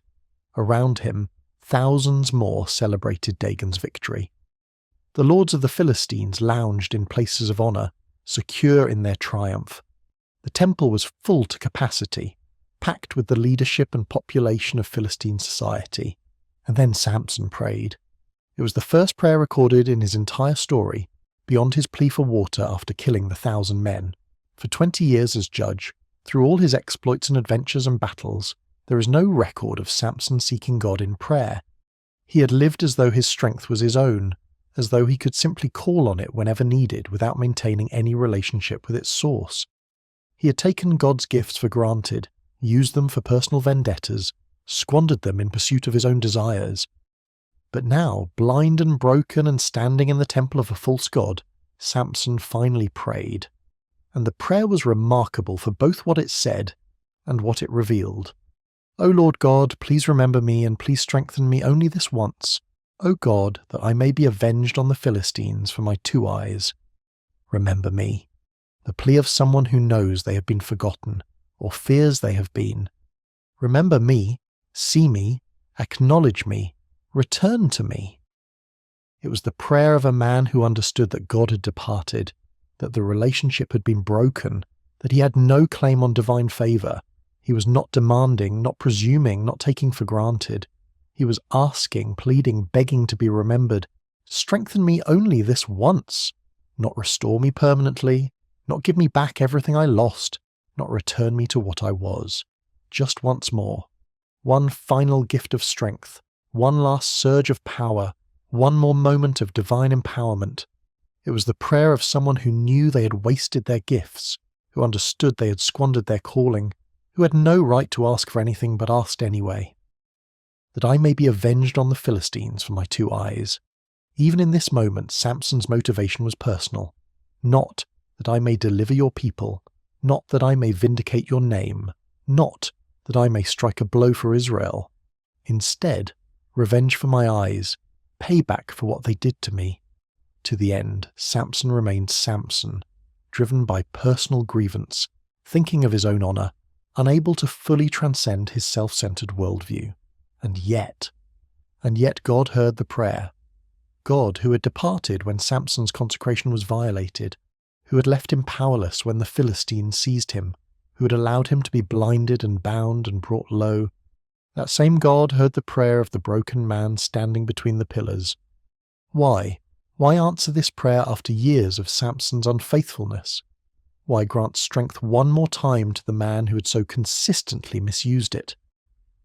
Perhaps because Samson's prayer, however imperfect, represented something new in his life. For the first time, he acknowledged that strength came from God, not from himself. For the first time, he asked rather than assumed. For the first time, he recognized that he needed to be remembered because he could be forgotten, that divine favor was not automatic, that he was dependent on grace rather than entitled to power. Perhaps because God's purposes extended beyond Samson's personal motives. Yes, Samson wanted revenge for his eyes, but God saw the broader picture.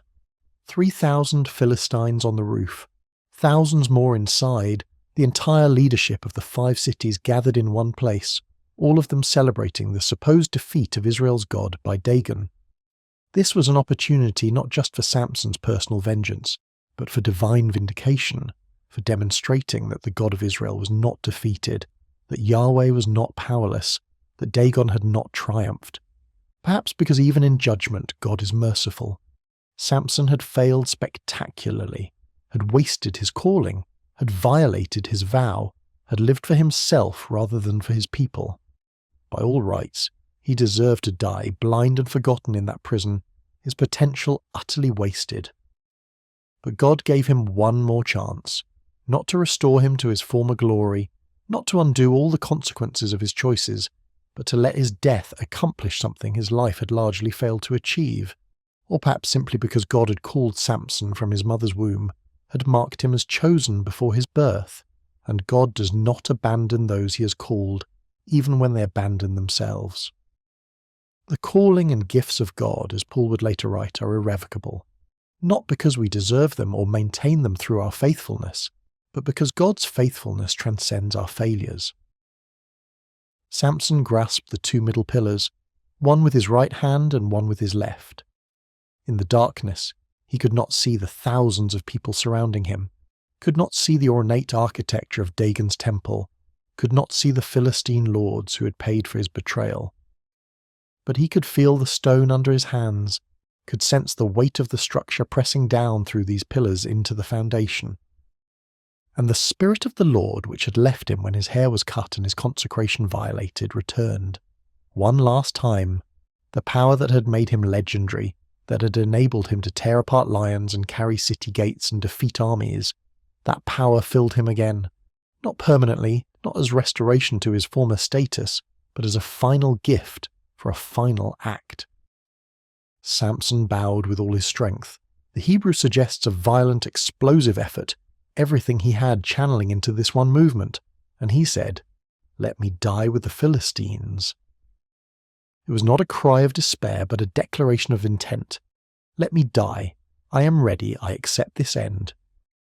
With the Philistines, not fleeing from them, not surviving them, but taking them with me. If this is my last act, let it count. If this is how my story ends, let it mean something. The pillars moved. Stone ground against stone, structural integrity compromised, weight shifting in ways the architecture was never designed to handle.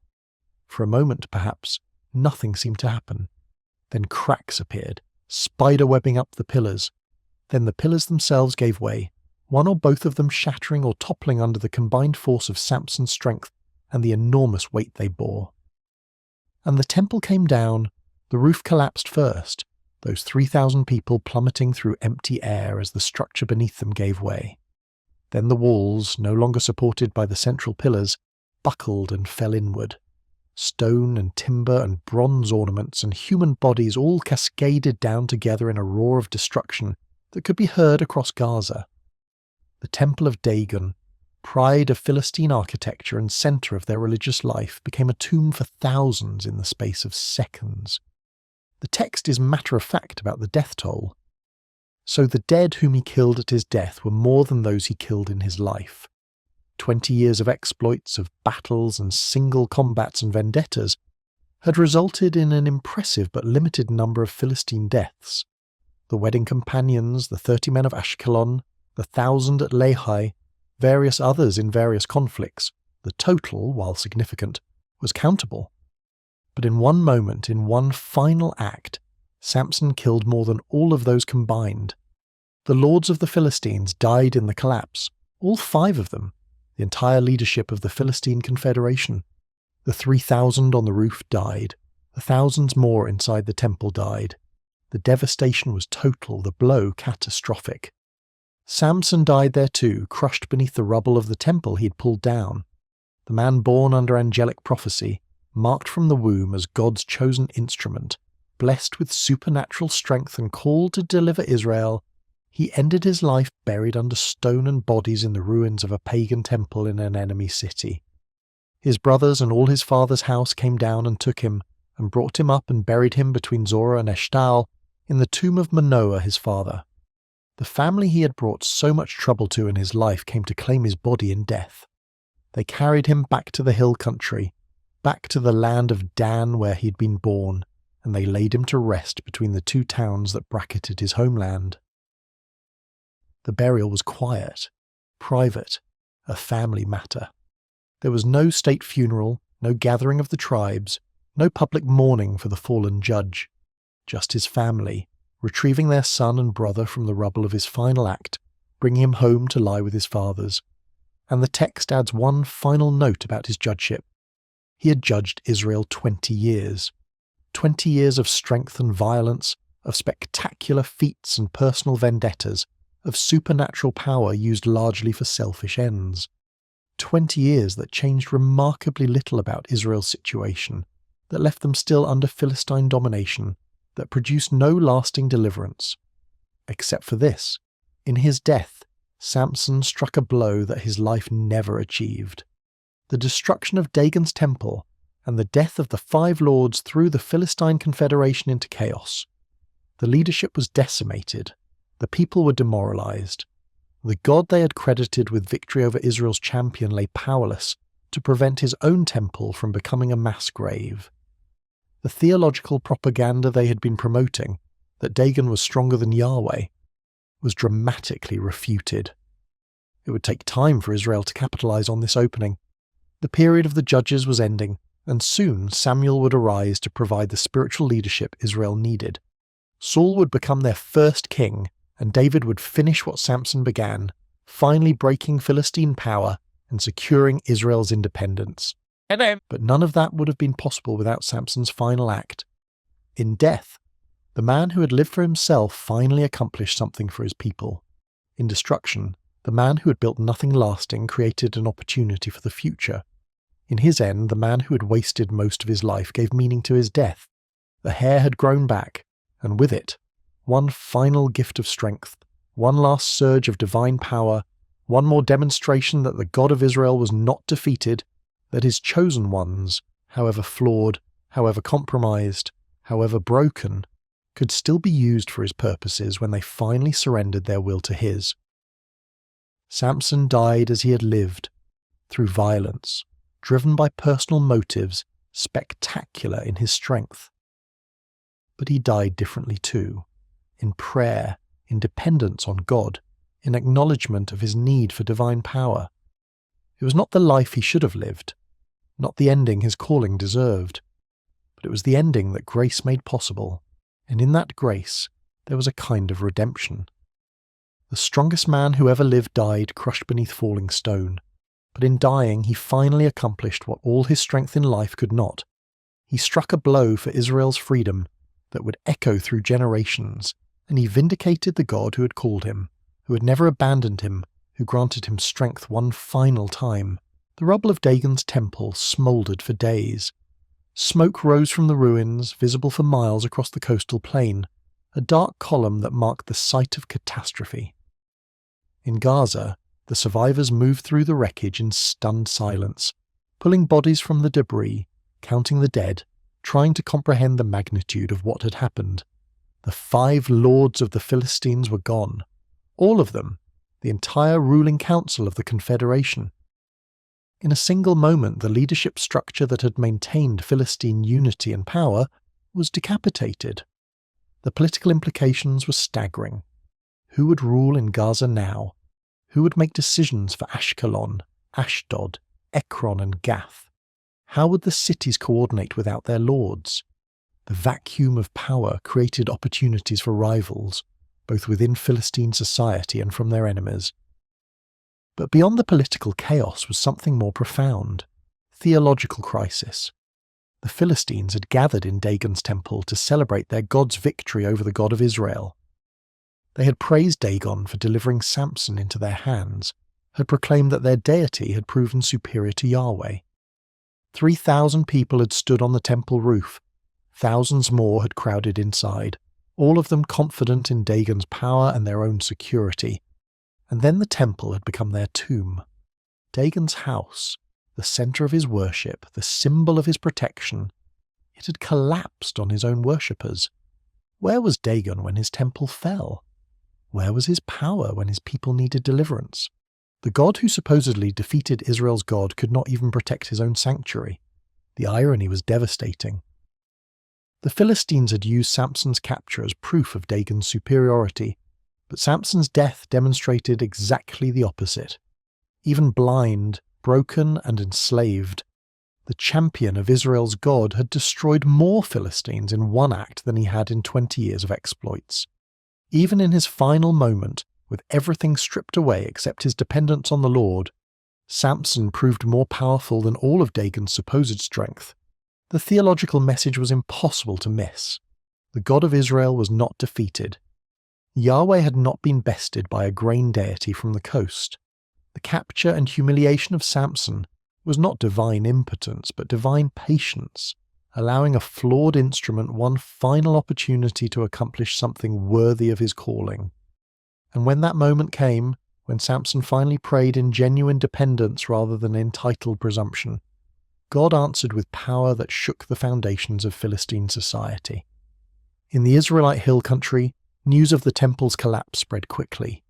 Traders carried the story, refugees fleeing Gaza brought eyewitness accounts, and soon every village and town knew what had happened.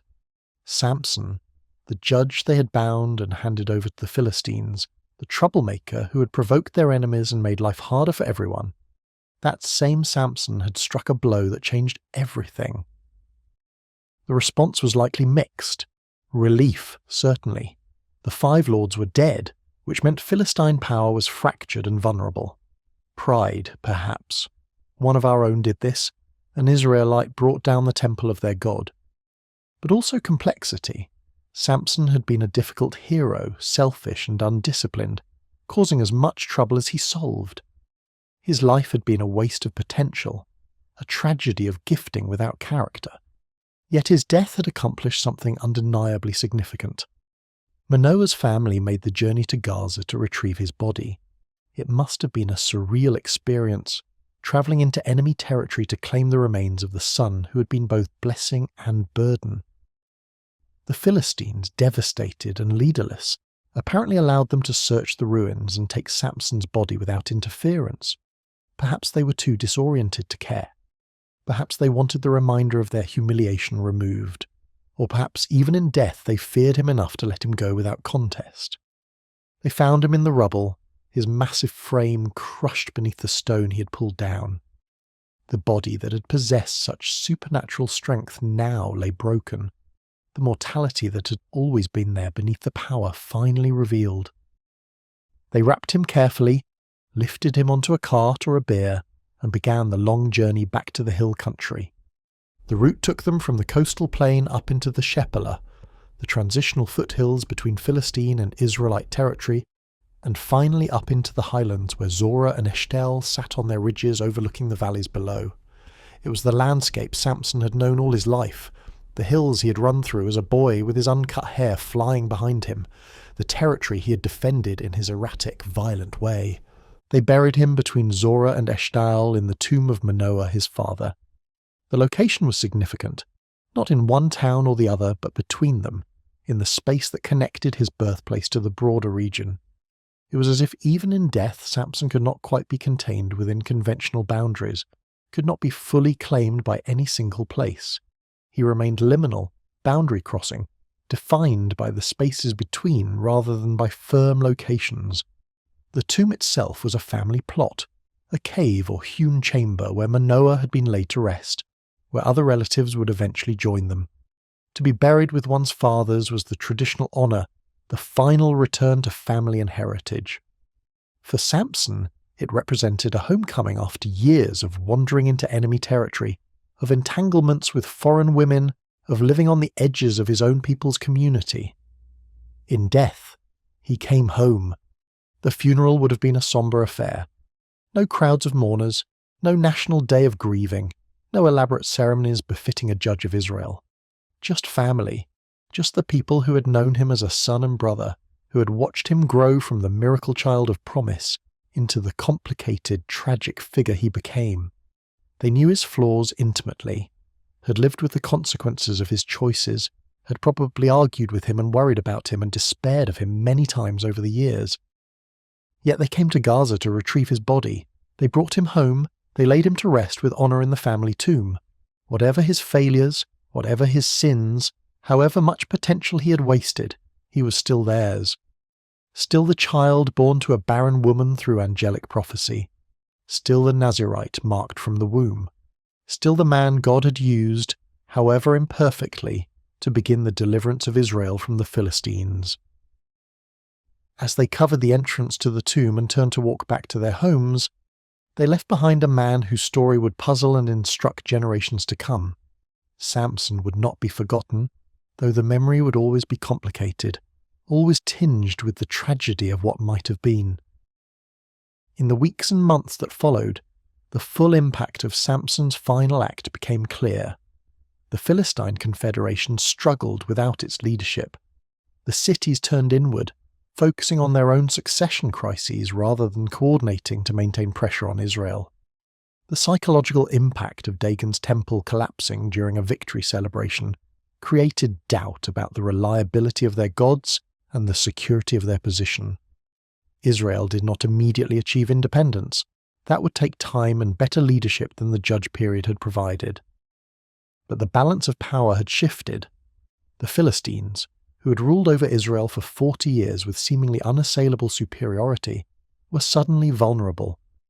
The myth of their invincibility was shattered along with the temple, and while it would take Samuel's spiritual leadership and eventually David's military genius to fully break Philistine power, the opening that made all of that possible came from Samson's death.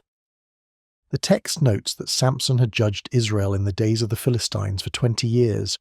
That phrase, "in the days of the Philistines," is telling. Unlike other judges who brought periods of peace and rest from enemies, Samson's entire tenure was marked by ongoing Philistine domination. He judged during their rule, not after defeating them. His leadership was exercised within the constraints of occupation, his authority limited by the reality of foreign control. Yet for 20 years, he kept resistance alive. However selfishly motivated his actions were, however much they stemmed from personal vendettas rather than national strategy, they demonstrated that Philistine power could be challenged. His exploits became the stories that preserved Israelite identity during oppression, the tales that reminded people of their God's power even when circumstances suggested otherwise. He was not the deliverer Israel needed, but he was the deliverer they got. Flawed, compromised, difficult, yet still somehow part of God's larger plan.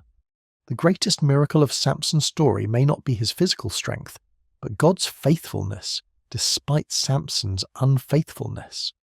From the moment of his birth, Samson violated or ignored the terms of his consecration. He touched dead bodies. He likely participated in feasts where wine flowed freely. He pursued foreign women. He lived for personal gratification rather than communal service. By any reasonable measure, God should have withdrawn from him permanently after the first major violation, certainly after the pattern of violations became clear. But God continued to work with him. The Spirit continued to rush upon him in moments of crisis. The supernatural strength remained available when needed. Not because Samson deserved it, he clearly did not, but because God's purposes are not derailed by human failure, because God's calling is not revoked when we prove unworthy of it, because divine sovereignty can work even through compromised instruments to accomplish what needs to be accomplished. This does not excuse Samson's sins or minimize his failures. The consequences were real and devastating. His own suffering, the deaths he caused, the wasted potential, the incomplete deliverance. But it does reveal something profound about grace. That God can use even our failures, that our worst moments do not place us beyond redemption, that the story is not over until God says it is over. Samson's prayer in the temple, imperfect as it was, represented something new in his relationship with God. For the first time, he acknowledged dependence rather than presuming entitlement. For the first time, he asked rather than assumed. For the first time, he recognized that strength came from God rather than from himself. The prayer was still self-centered. Avenge me for my 2 eyes.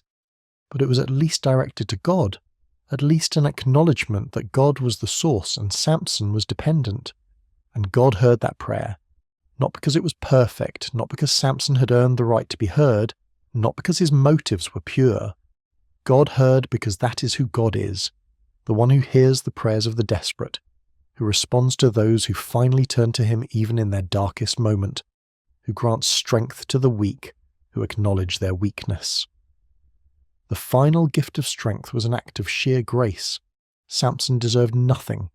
He had squandered everything he had been given, violated every term of his calling, lived for himself rather than for God or for his people. Yet when he stood blind and broken between the pillars of Dagon's temple and prayed one last time, God answered. The power returned, the strength flowed, and in that moment of divine empowerment, 20 years of scattered selfish exploits were redeemed by one focused, devastating act. The temple fell, the Philistines died, Dagon was proven powerless, and Samson, the man who had never quite lived up to his calling, finally accomplished in death what he had failed to achieve in life, a blow for Israel's freedom that would echo through generations. When his family sealed the tomb between Zorah and Eshtaol, they sealed away a body but not a legacy. Samson's story would continue to be told, would be written down and preserved as part of Israel's sacred history. It would serve as warning and inspiration, as cautionary tale and testimony to grace, as example of both human failure and divine faithfulness. Future generations would grapple with how to understand him. Was he a hero or a failure, a judge or a cautionary tale?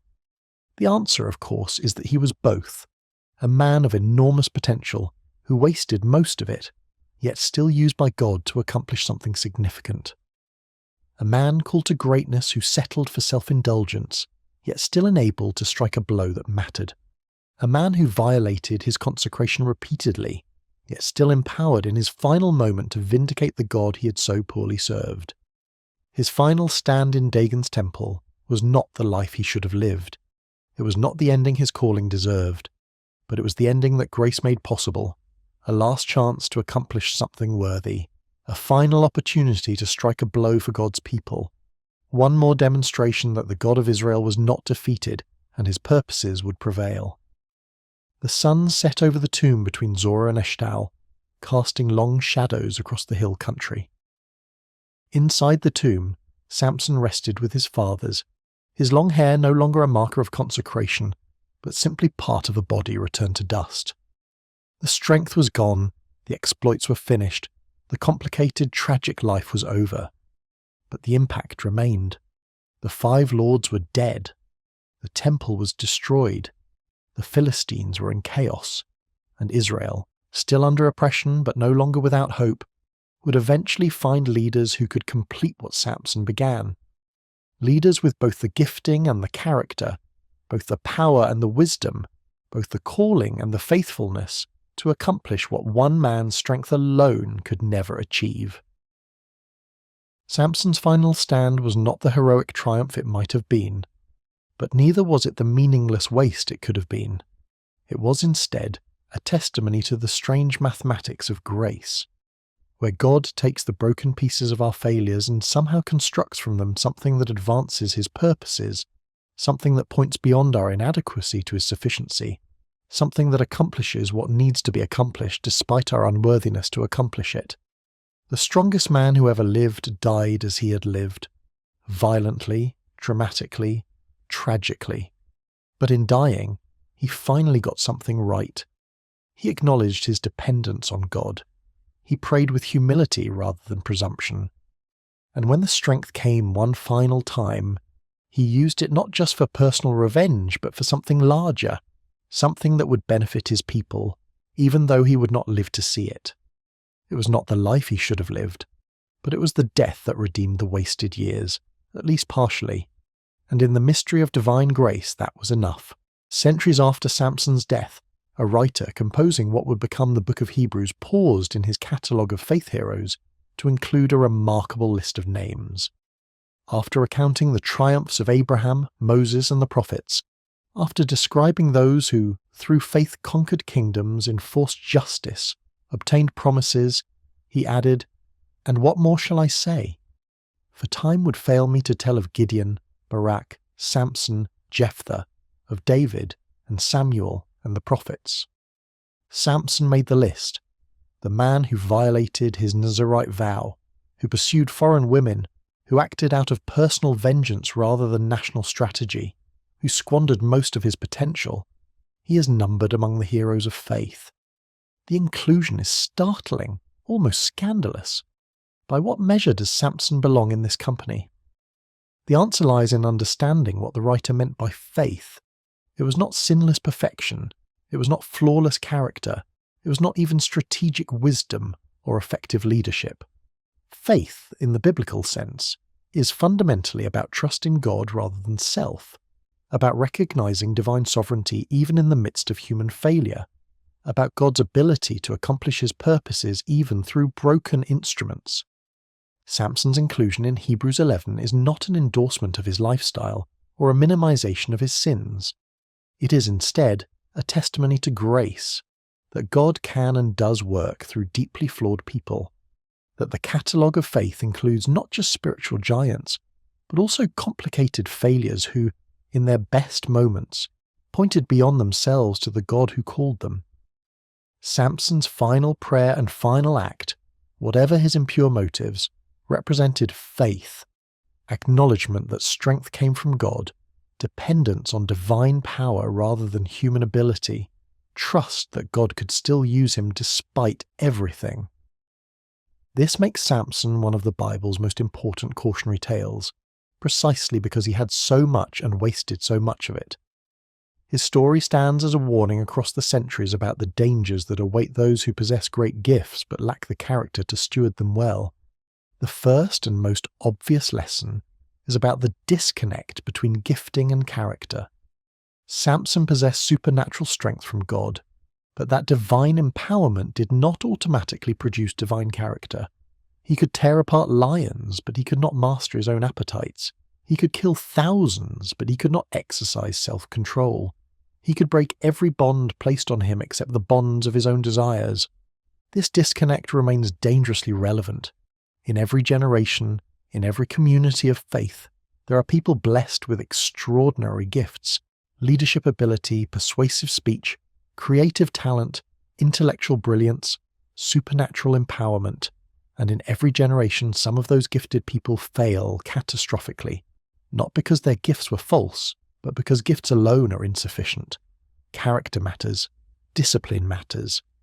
The fruit of the Spirit, love, joy, peace, patience, kindness, goodness, faithfulness, gentleness, self-control, these matter just as much as, perhaps more than, spectacular demonstrations of power or talent. The church has repeatedly learned this lesson the hard way, watching gifted leaders fall because they assumed that their effectiveness in ministry meant approval of their lifestyle. Samson's story should have taught us, God's use of you does not equal God's approval of you. Divine empowerment in moments of crisis does not mean divine endorsement of your daily choices. The Spirit can rush upon someone to accomplish a specific task while that same person remains in need of profound transformation in their character. The second lesson concerns the nature of consecration.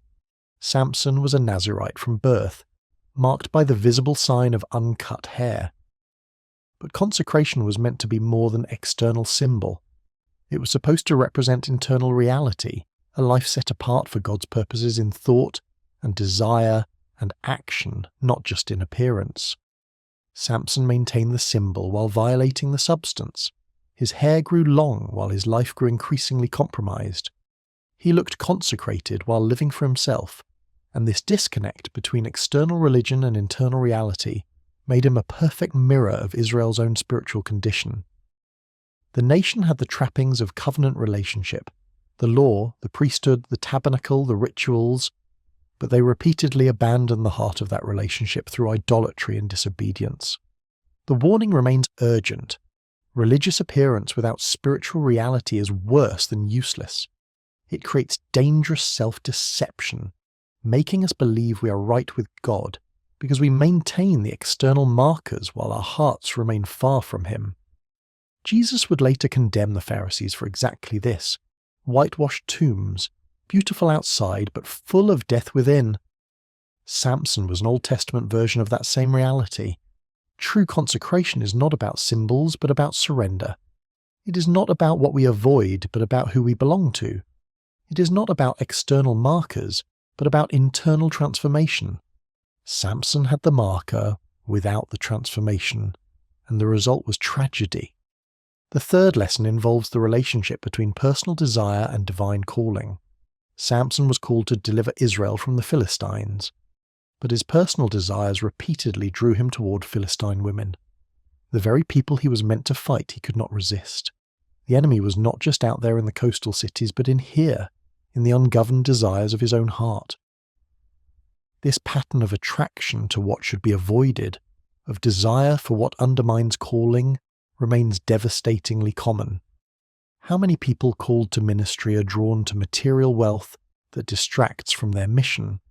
How many called to holiness find themselves attracted to the very sins they should be fighting? How many called to serve God's people become consumed with serving their own ambitions? The battle is not primarily external. The real war is internal. The fight to align our desires with our calling, to want what God wants, to find our satisfaction in Him rather than in substitutes that promise much and deliver destruction. Samson never won that internal battle, and it made all his external victories ultimately hollow. The fourth lesson concerns the danger of individualism divorced from community. Samson never led an army, never built a coalition, never worked within any accountability structure. He was a lone wolf, accountable to no one, taking counsel from no one, doing what seemed right in his own eyes. And while his individual exploits were spectacular, they accomplished remarkably little in terms of lasting change. True deliverance, true transformation, true lasting impact requires more than individual heroics. It requires community, collaboration, accountability, and the subordination of personal desires to communal good. The judges who succeeded, Deborah, Gideon at his best, even Jephthah, worked with others, led armies, coordinated strategy. Samson's radical individualism made him impressive but ineffective, powerful but ultimately unproductive in terms of his core mission. The church in the West, particularly, tends toward this same dangerous individualism. We celebrate personal spiritual experiences while neglecting communal formation. We emphasize individual rights while minimizing communal obligations. We want personal blessing without corporate responsibility. Samson's story warns us. Gifted individuals without community accountability tend toward destruction, both of themselves and of their mission. The fifth lesson addresses the progressive nature of compromise. Samson did not fall suddenly from a great height. He fell slowly, through a series of small violations that accumulated over time. Touching the dead lion to take honey, participating in the wedding feast, consorting with the prostitute in Gaza. Each violation made the next one easier. Each compromise lowered the bar a little more, until finally he was telling Delilah the secret of his strength despite clear evidence of her betrayal. This pattern of gradual compromise is how most spiritual failures occur. Few people wake up one day and decide to completely abandon their faith or utterly violate their values. Instead, they take one small step away from what they know is right, then another, then another. Each step seems manageable, explicable, not that serious. But the cumulative effect is devastating. The person who ends up far from God rarely took one giant leap. They took 1,000 small steps, each one making the next one easier. The antidote is vigilance, particularly in the small things. The moment we start rationalizing minor violations, this doesn't really matter, God understands. Everyone does this. It's not technically forbidden. We're on the path that Samson walked. Character is built or destroyed in the small decisions, the private moments, the choices no one else sees. By the time we face the major crisis, our trajectory is already largely determined by those accumulated small choices. The sixth lesson concerns the relationship between strength and weakness. Samson was the strongest man physically, but demonstrated profound weakness in every other dimension of life. He could not resist temptation, could not control his anger, could not master his desires, could not subordinate his personal wishes to his calling. His great strength masked his many weaknesses, and ultimately his weaknesses destroyed him. The Apostle Paul would later write about this paradox from a different angle. When I am weak, then I am strong. Paul understood something Samson never learned, that acknowledging weakness and depending on God produces true strength, while relying on personal power leads to failure. Samson trusted his own strength until it was gone, and only then, in his weakness, did he finally turn to God in genuine dependence. The contemporary application is sobering. Many people are destroyed by their strengths, not their weaknesses. The talented person who never develops discipline because talent carried them. The intelligent person who never learns to listen because they're used to being the smartest in the room. The strong leader who never builds accountability structures because they've never needed help before. Samson was destroyed by his strength, not just the fact of it, but his reliance on it, his assumption that it would always be there, his failure to recognize that it was gift rather than possession. The seventh lesson involves the strange mathematics of grace.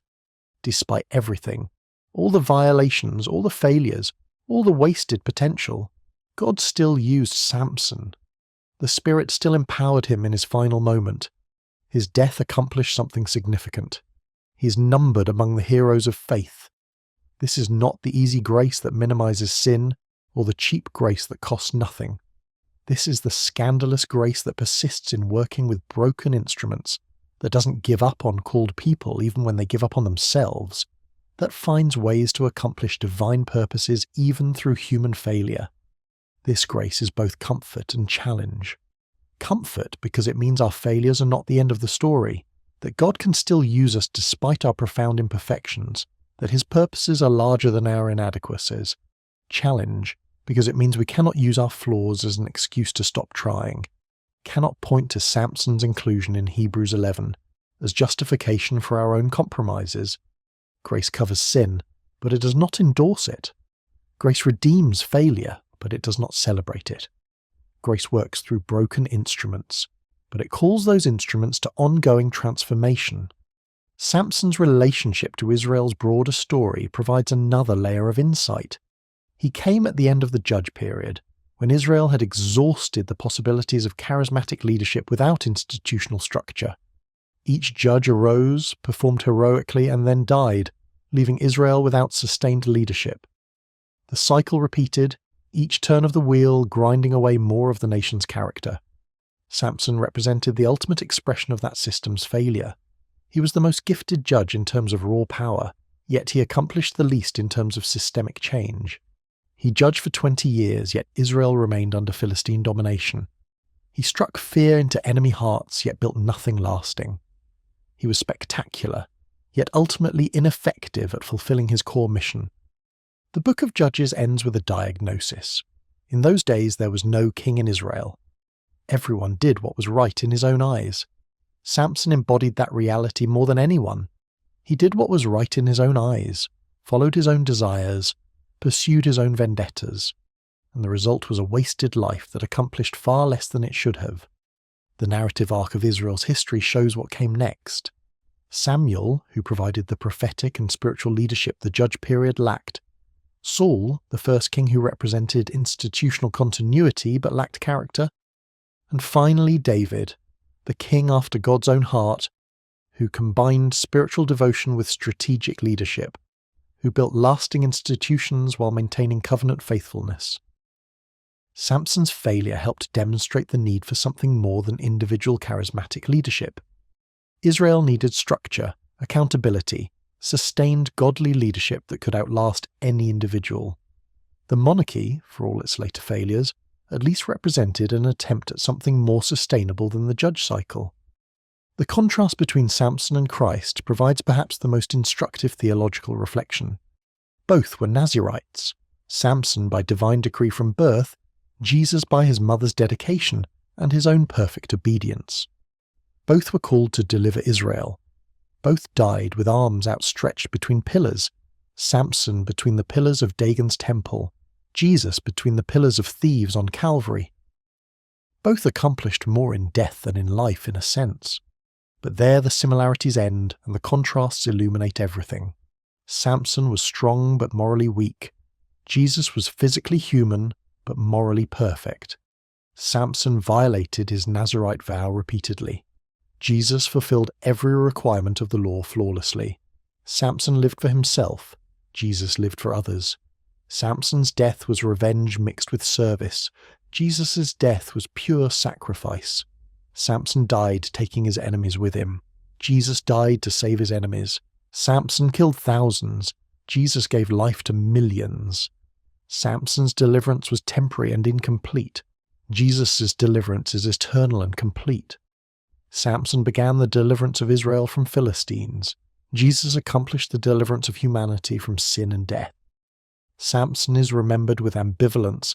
Jesus is worshipped as Lord.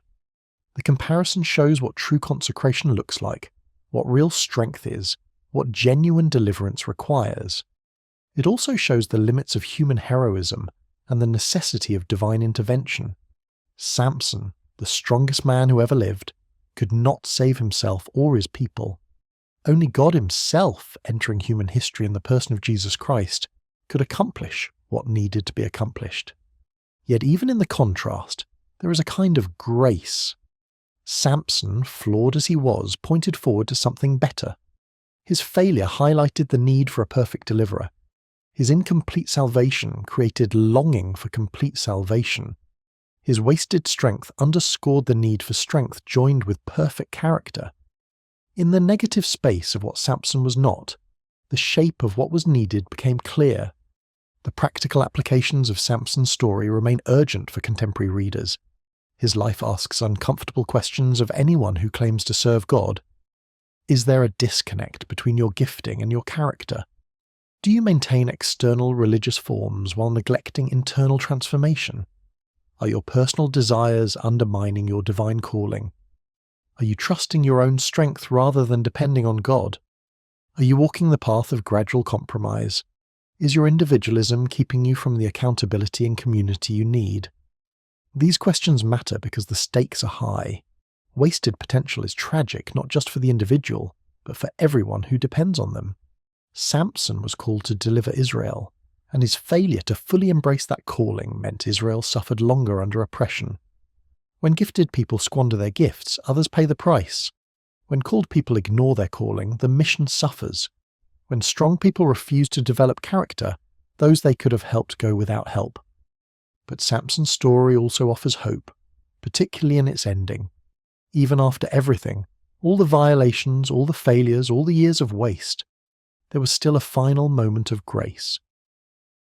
When Samson finally prayed in genuine dependence, God answered.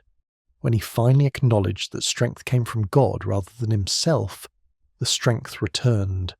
When he finally acted, however imperfectly, in a way that would benefit his people, God used it. This means it is never too late for those who have wasted years, who have violated their consecration, who have squandered their calling. Repentance is always possible. Return is always available. God's purpose for your life is not exhausted by your past failures. There may still be a final act that redeems the wasted years, a culminating moment that accomplishes something worthy, an opportunity to strike a blow that matters even if you did not live as you should have. But, and this is crucial, we should not presume on that grace. Samson's story is not permission to live carelessly with plans to repent dramatically at the end. The consequences of his choices were real and devastating. He lost his eyes, his freedom, years of his life and most of his potential. The fact that grace met him in his final moment does not erase the tragedy of all those wasted years. Better by far to learn the lesson without repeating the failure. Better to develop character alongside gifting. Better to maintain consecration in reality, not just symbol. Better to align desire with calling from the beginning, rather than waiting until everything is lost to finally turn to God. Better to build sustainable community and accountability, rather than operating as a lone wolf. Better to depend on God from the start rather than waiting until personal strength fails. The tomb between Zorah and Eshtal holds the body of a man who was chosen for greatness, but settled for much less. A man blessed with supernatural strength who could not master himself. A man called to deliver his people who mostly delivered personal vengeance. A man marked as consecrated who lived in constant compromise. A man who accomplished more in his death than in his life because he finally, belatedly, did what he should have been doing all along, depending on God.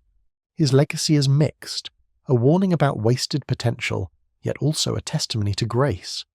A cautionary tale about the limits of strength without character, yet also an example that even profound failure is not beyond redemption. A story that ends in tragedy, yet also accomplishes something significant in that tragic ending. Samson reminds us that broken strength can still be used, that flawed instruments can still serve divine purposes, that compromised people can still accomplish something meaningful if they finally turn to God in genuine dependence.